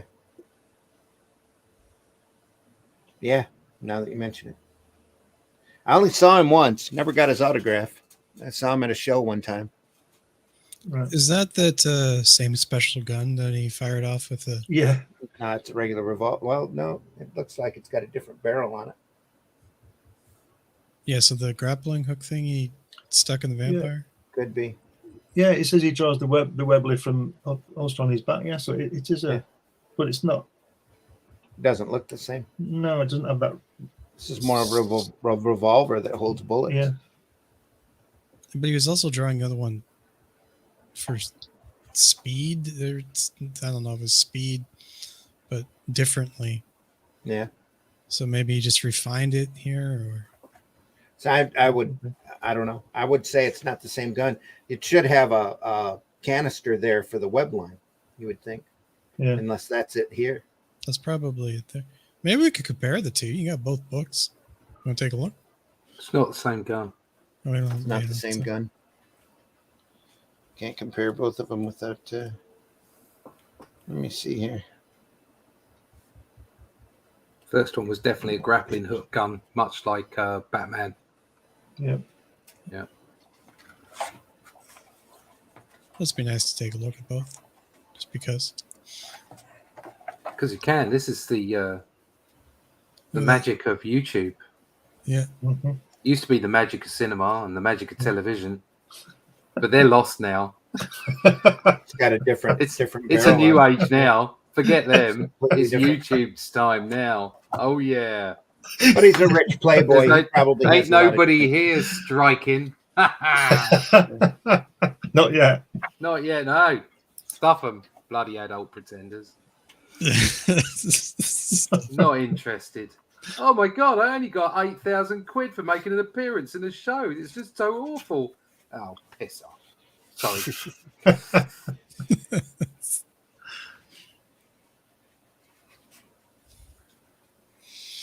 Stepping off for a sec.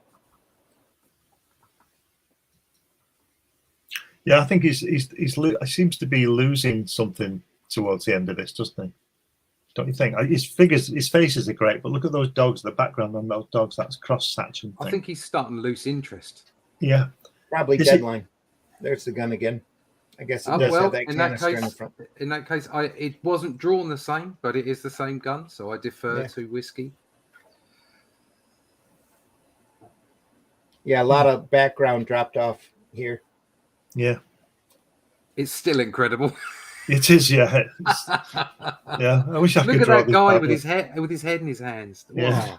Yeah, Wow. a Do knife. you know how difficult that is to do? Yeah. Seriously. People look at these pictures and go, oh, yeah, that's nice. That's just... The head in the hands? Yeah. Incredibly difficult. Because it's not about detail. It's about motion and weight. Yeah. It's such an incredibly difficult thing to do. How many episodes have we gone through where Russ has said weight and motion? I keep saying it because it's important. It's true. And it's Creator true. 7, this looks awesome. Is the story any good? Story is pretty pulpy. I'm not sure. I can't testify to the exact quality of it, but it's very much like Don McGregor. There's a lot to read. Voice. Yeah, there is a lot to read. Does Gene Colan ever ink any of his own stuff? No, not that I'm aware of. No, he's just a pure penciler. I can imagine him looking at that and going, well, it's done. Yeah. No, Mike Gustovich, you got ink Colan once, and it was an amazing creation. Yeah. Why do you need to ink that? It's You done. can imagine. It's fine. You can imagine when Gene Colan drew these 2 pages, right? He rang the editor and said, you wanted me to ink them. Because he didn't want to do it. Well, this was after Nathaniel Dusk, so they probably just told him, "We're not gonna just draw. We're not gonna ink it. Just draw it, and we'll shoot it off of your pencils." So that's why he's got all the solid. It's cheaper as well. Yeah, that too. You only got to pay the penciler. You don't have to pay an inker. We can't, Gene. We can't give you an inker because we got no money left because Don wants the money for all these words he's written. He's been paid by the word. He's being paid by the letter. Look at that angle. I got a funny story about just that, Russ. You know, as we talked about, pencils and inks before, right? Yeah. So I found an editor finally, but he gave me the budget was so good on that one. I could have went with you anyways. Oh, right. Okay. Never mind. We'll learn for next time. No, but I want you on the other. I kind of want you in the other book. The other stuff, anyways. It's more important to me. So Okay. There we are. And you can do horses. Yeah, I can do horses. Just shout. They shoot the horses, don't they? Yeah, I know a song about that as well. A few little rats here for fun. So yeah, I could afford in the end, I could afford the inks. Well, I'm sure the guy you've got is good. You wouldn't have chosen him if he wasn't good. So he's great to work with too. Excellent. Connect me, mama. But I do like the separation of the two. I know I'm completely off topic here. I like the because they're different projects, different art. Yeah.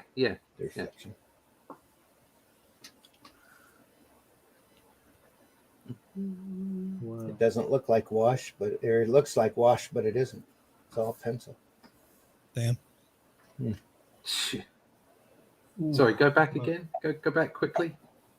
Just the pier or whatever it is, the jetty. Pier. Wow.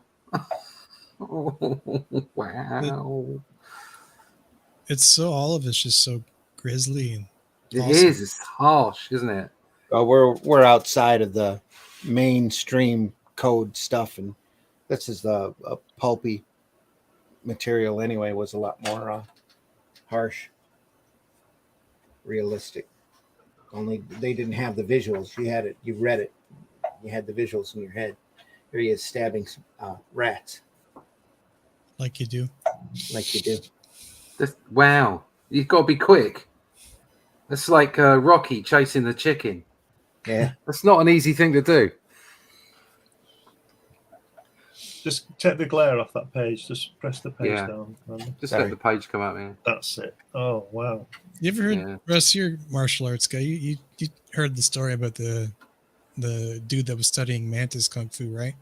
How he chased the monkey around the tree. No. You heard that? No. So No. part no. of the reason for the mantis like footwork, right, and how Yeah. that martial arts style worked, is he was mimicking a monkey and you couldn't catch him, so he was studying his footprints, and that's why he got the weird stuff when they were doing mantis. All right. Cool as. The other part of it was the hand movement was because he was constantly fighting an opponent with an extremely long reach.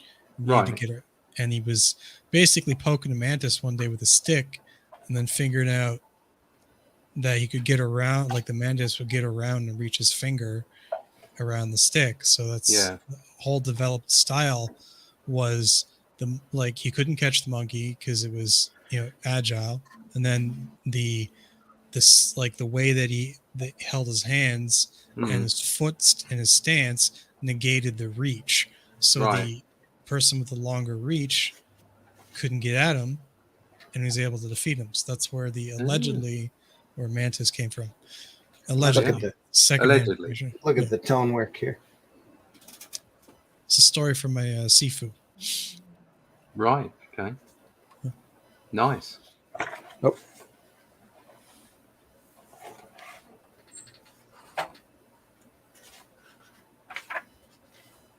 More rats. You say Muller rats? I said more rats. Get your pot of Muller rat.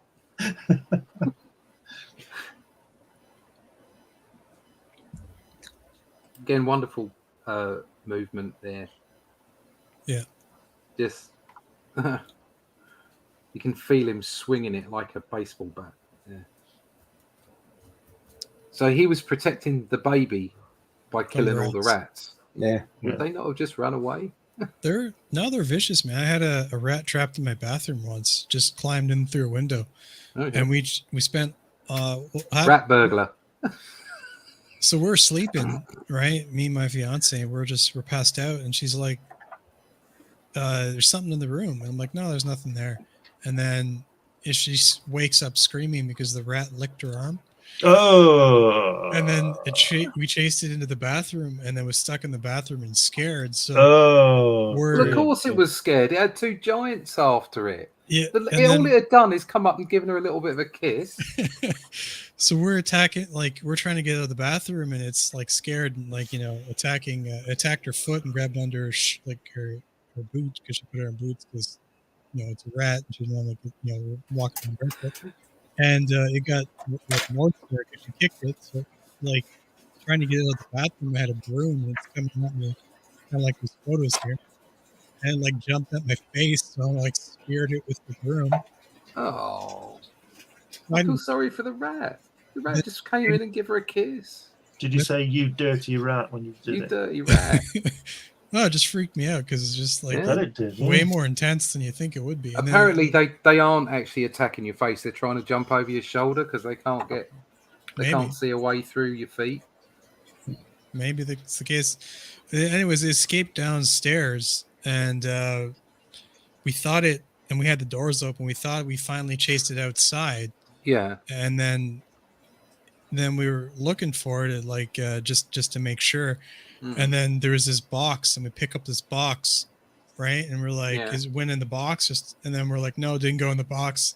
And then suddenly it falls from the bottom of the box, like it was just clinging onto it. Just drop the box, run. Just freaked out with the rat. We had some rats a little while ago, and it was while the cats were still kittens, so they weren't effective at keeping them out. So I had to lay traps down. I didn't kill them though. I let them out in the forest. I couldn't kill them. The old auto gyro here. Fantastic. Look at that. You don't see many of those anymore, do you? No. It's very much a 30s thing. Helicopter. I guess I thought it was an auto gyro, but it's a helicopter. Look at that drawing of the Statue of Liberty there, that face. Wow. Yeah. It's fabulous, isn't it? And his hair looks wet because he's sweating, doesn't it? Mm. Yeah. Wow. Wow.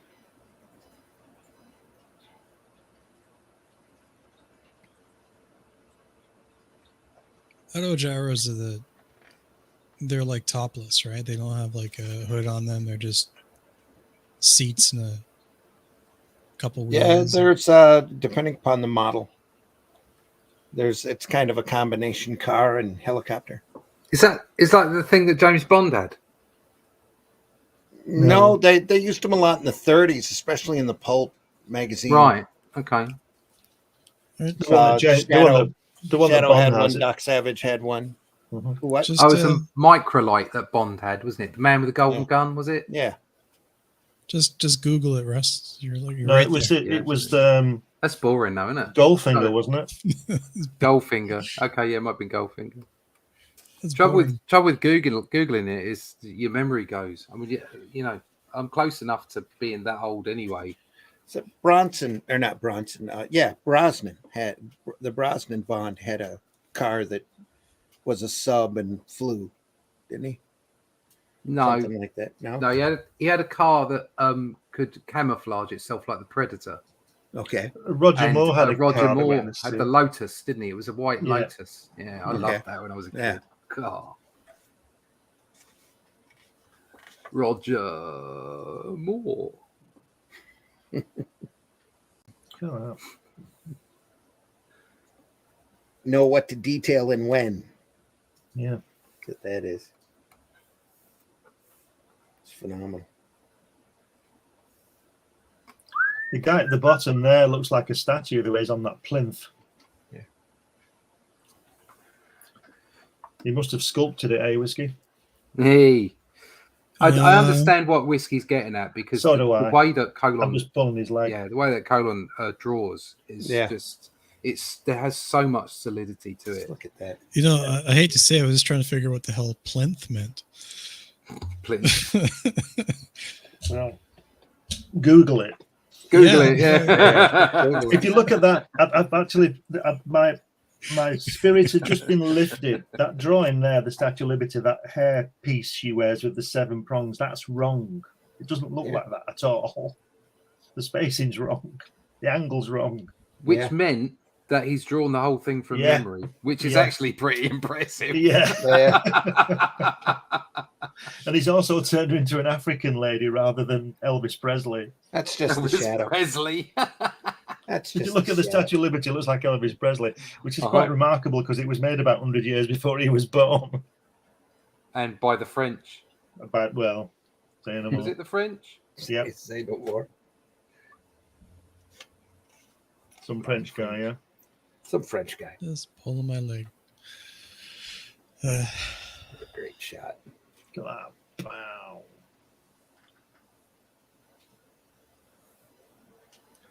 Right there. That's nice. A little bit of lightning Look at that. coming through. Look at that fantastic sequence there at the bottom of the page where the guy's firing his gun, then he suddenly whips around and goes bam, bam, and he falls. Yeah. Just that Hey, little Ryan? sequence there. That bottom right is panel. It's so much more graphic than everything else. When I say graphic, I mean like graphical lines. Mm-hmm. Cartoonish. I don't know what it is, compared. but I don't know what it is about it. It almost looks sort of street artish. Yeah. I could see that. A lot of graffiti-ish type street art just in Colan style in general. That goes back to his sense of realism, you know. Oh, bugger. Yeah.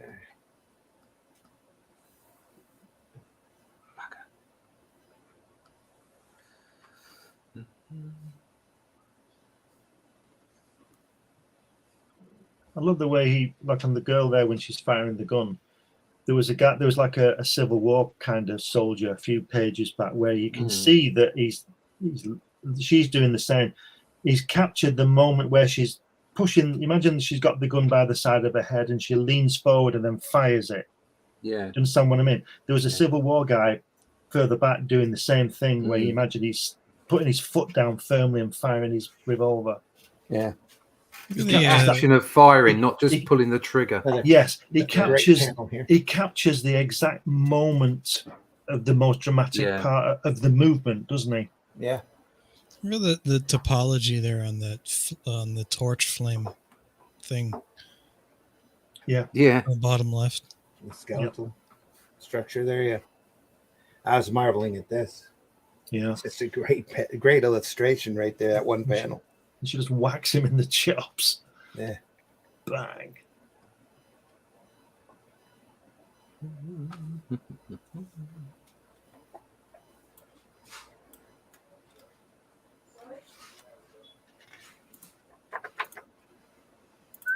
Wow. Yeah, Randy thinks right about the lighting. I think you got it right. It just on the reverse. And that movement right there. It's great.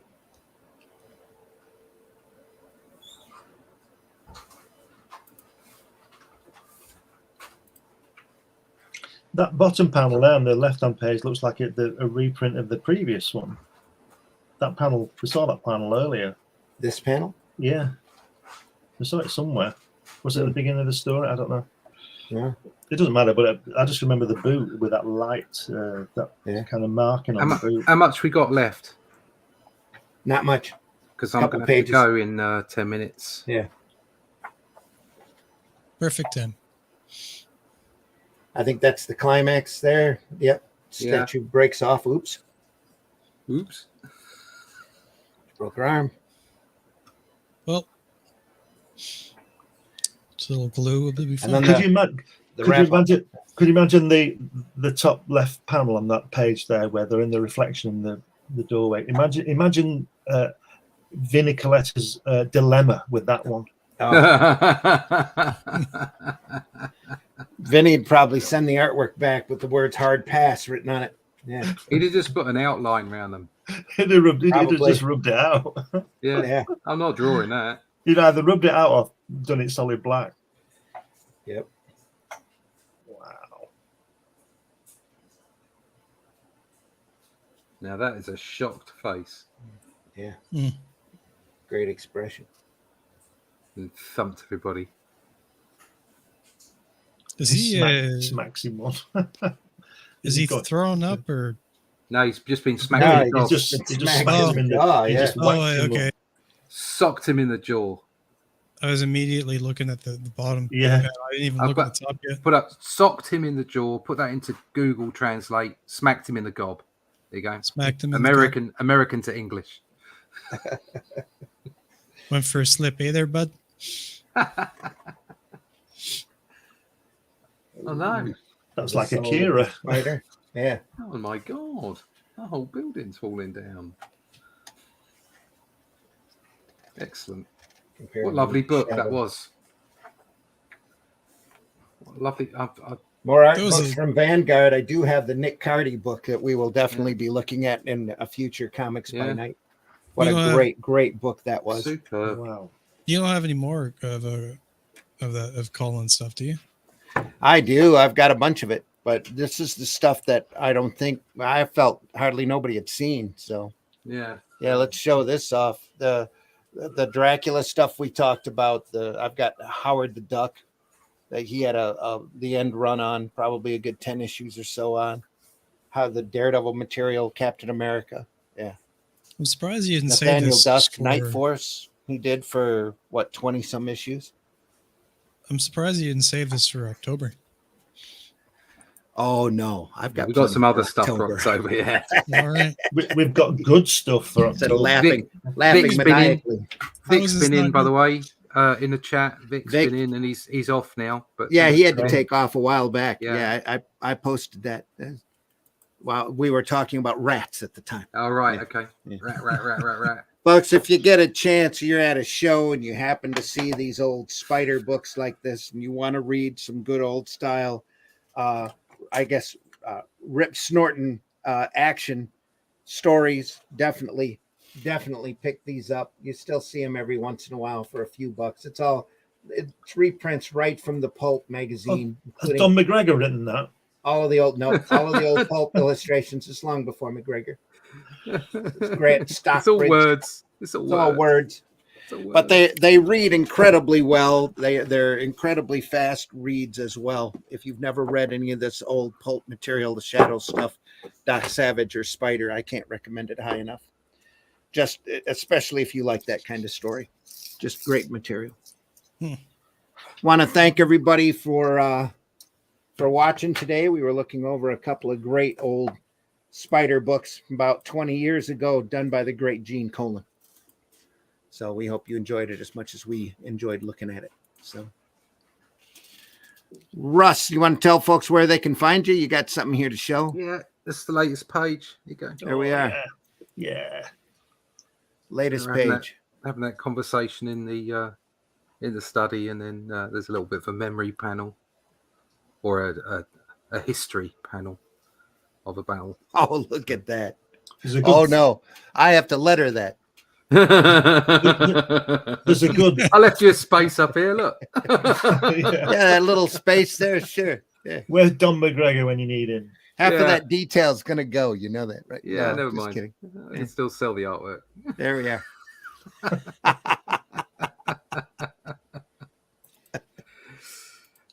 Great. All right. You can find out all about me at russleach.com. There you go. Whoa, it's a tree. It's a tree. It's a tree, man. That shouldn't be there. Yeah. My YouTube channel, Comic Book Black Belt. You can go find out how I do stuff there, and all my other social media connections. They're all over on my website.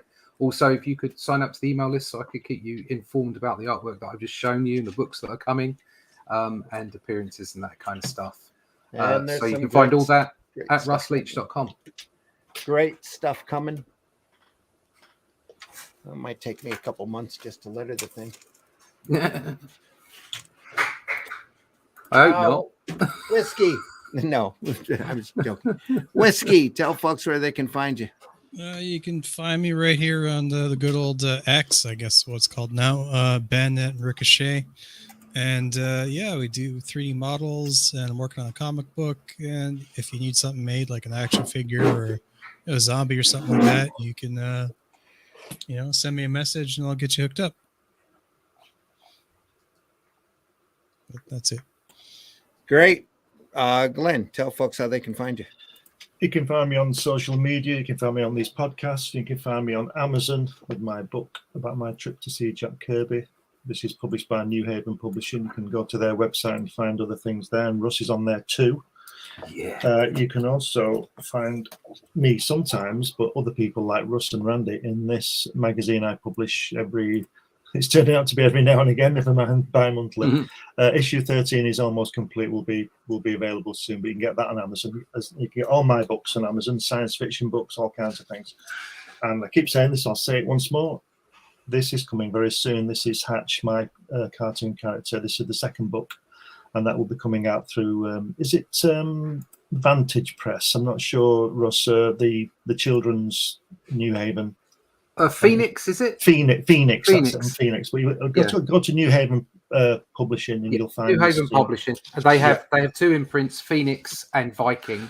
Viking is for the comics, and Phoenix is for the YA and stories and stuff like that, and kids stories. So you can just, if you Google my name, all my stuff comes up. So you can get it all on Amazon. He's everywhere. I'm everywhere. He's everywhere. Folks, I've been your host, Randy Zimmerman. You can find me over at aerocomics.store if you want to take a look at some of my work. Would really appreciate it. You can find works like Hero Bot Zero, which is a great robot action book. A lot of fun. He fights a 3-foot robot with a full arsenal, fights large menaces that endanger his city as long as he can do it on the clock. Calico Shard, which is a high fantasy title that with artwork by C. Michael Lanning. It's great stuff. Paragon, which is a superhero title that I created with artwork by H.R. Harris. There's also The Fool, which is still available over at Fund My Comic for only a little bit more time there. I don't know if Luke's put it up at arrowcomics.store yet, but he probably should. For that, you can go over there for that material. Also, check out over at Fund My Comics, Out of Obscurity. It's an anthology book. We last time I looked, we were really, really close to meeting the goal on that. It's a collection of public domain characters. Solomon Kane's has a story in there. Korak's got a story in there. That you got the goal. We got the goal. Excellent. Yeah. Cool. And that means that I get to do a story. I'm going to do a story in there myself that will have the Golden Age Daredevil and Silver Streak in it. I will. I've had it laid out in my head for quite a while. Need to sit down and do the artwork on that. So looking forward to that. That's going to be a fun story. Probably plan it in the back of the book. Plus, my little cartoon monkey is going to host that title. So you'll have different renditions of Spank and as the different characters. If you go over to the campaign, you can take a look at that. That's Out of Obscurity over at fundmycomic.com right now. Go over there and take a look. Other than that, we want to thank you for watching. We'll be back here next Friday with more You're stuff. frozen, Randy. I'm not frozen. No, he's here. good. Batflick, thank you. Batfleck. That's We'll be back next Friday at 5 a.m. for more stuff where it's Sunday morning. We'll still go through a few more Marvels.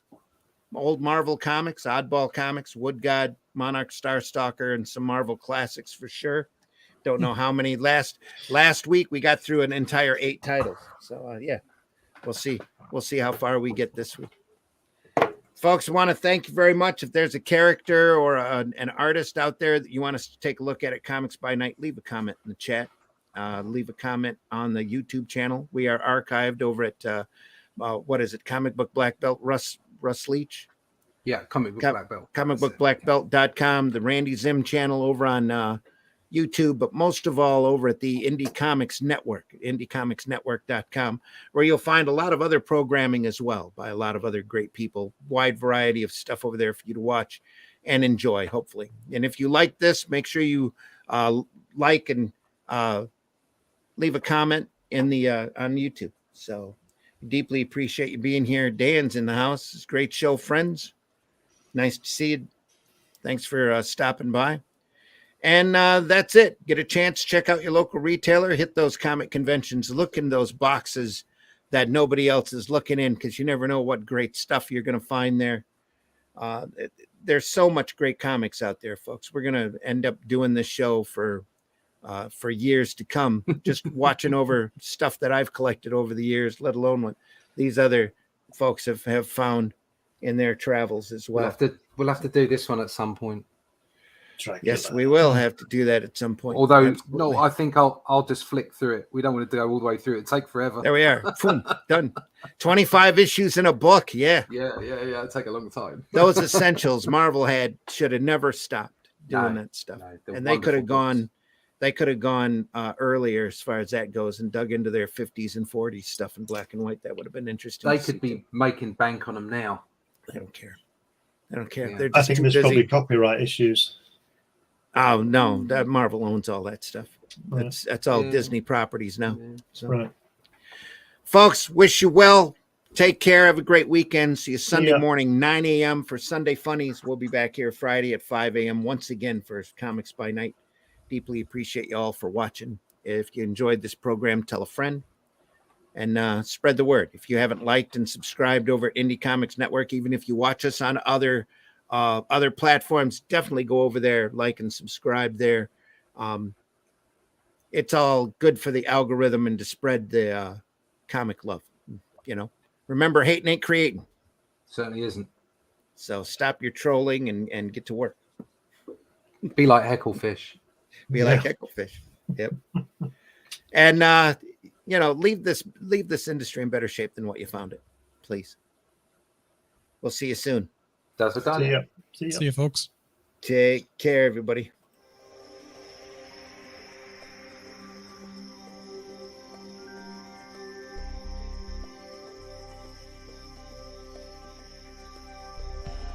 What was that? This is not a charade. We need total concentration. Now, once again, this time, with the...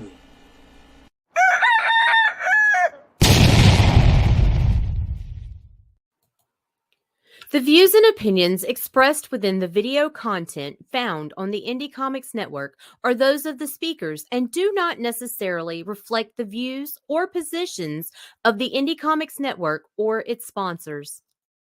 Have a question or comment for us to address on the show? Have a topic you want us to talk about? Email us at indiecomicsnetwork@gmail.com. Want your comics to arrive in pristine condition? Head over to GeminiComicSupply.com and save 10% on your next Gemini mailer order or anything in the Gemini Comic Supply store. Use coupon code RAGIN10. That's RAGIN 10. Dan says, I have a whole set of those Essential Draculas. They are fantastic. Wow. Yes, they are. Yep. I got a whole bookcase full of Essentials right over there and another whole bookcase back there full of Showcase Presents. So definitely great stuff. If you find those at shows, you really need to buy them. They're worth 25, 30, 40 bucks a piece.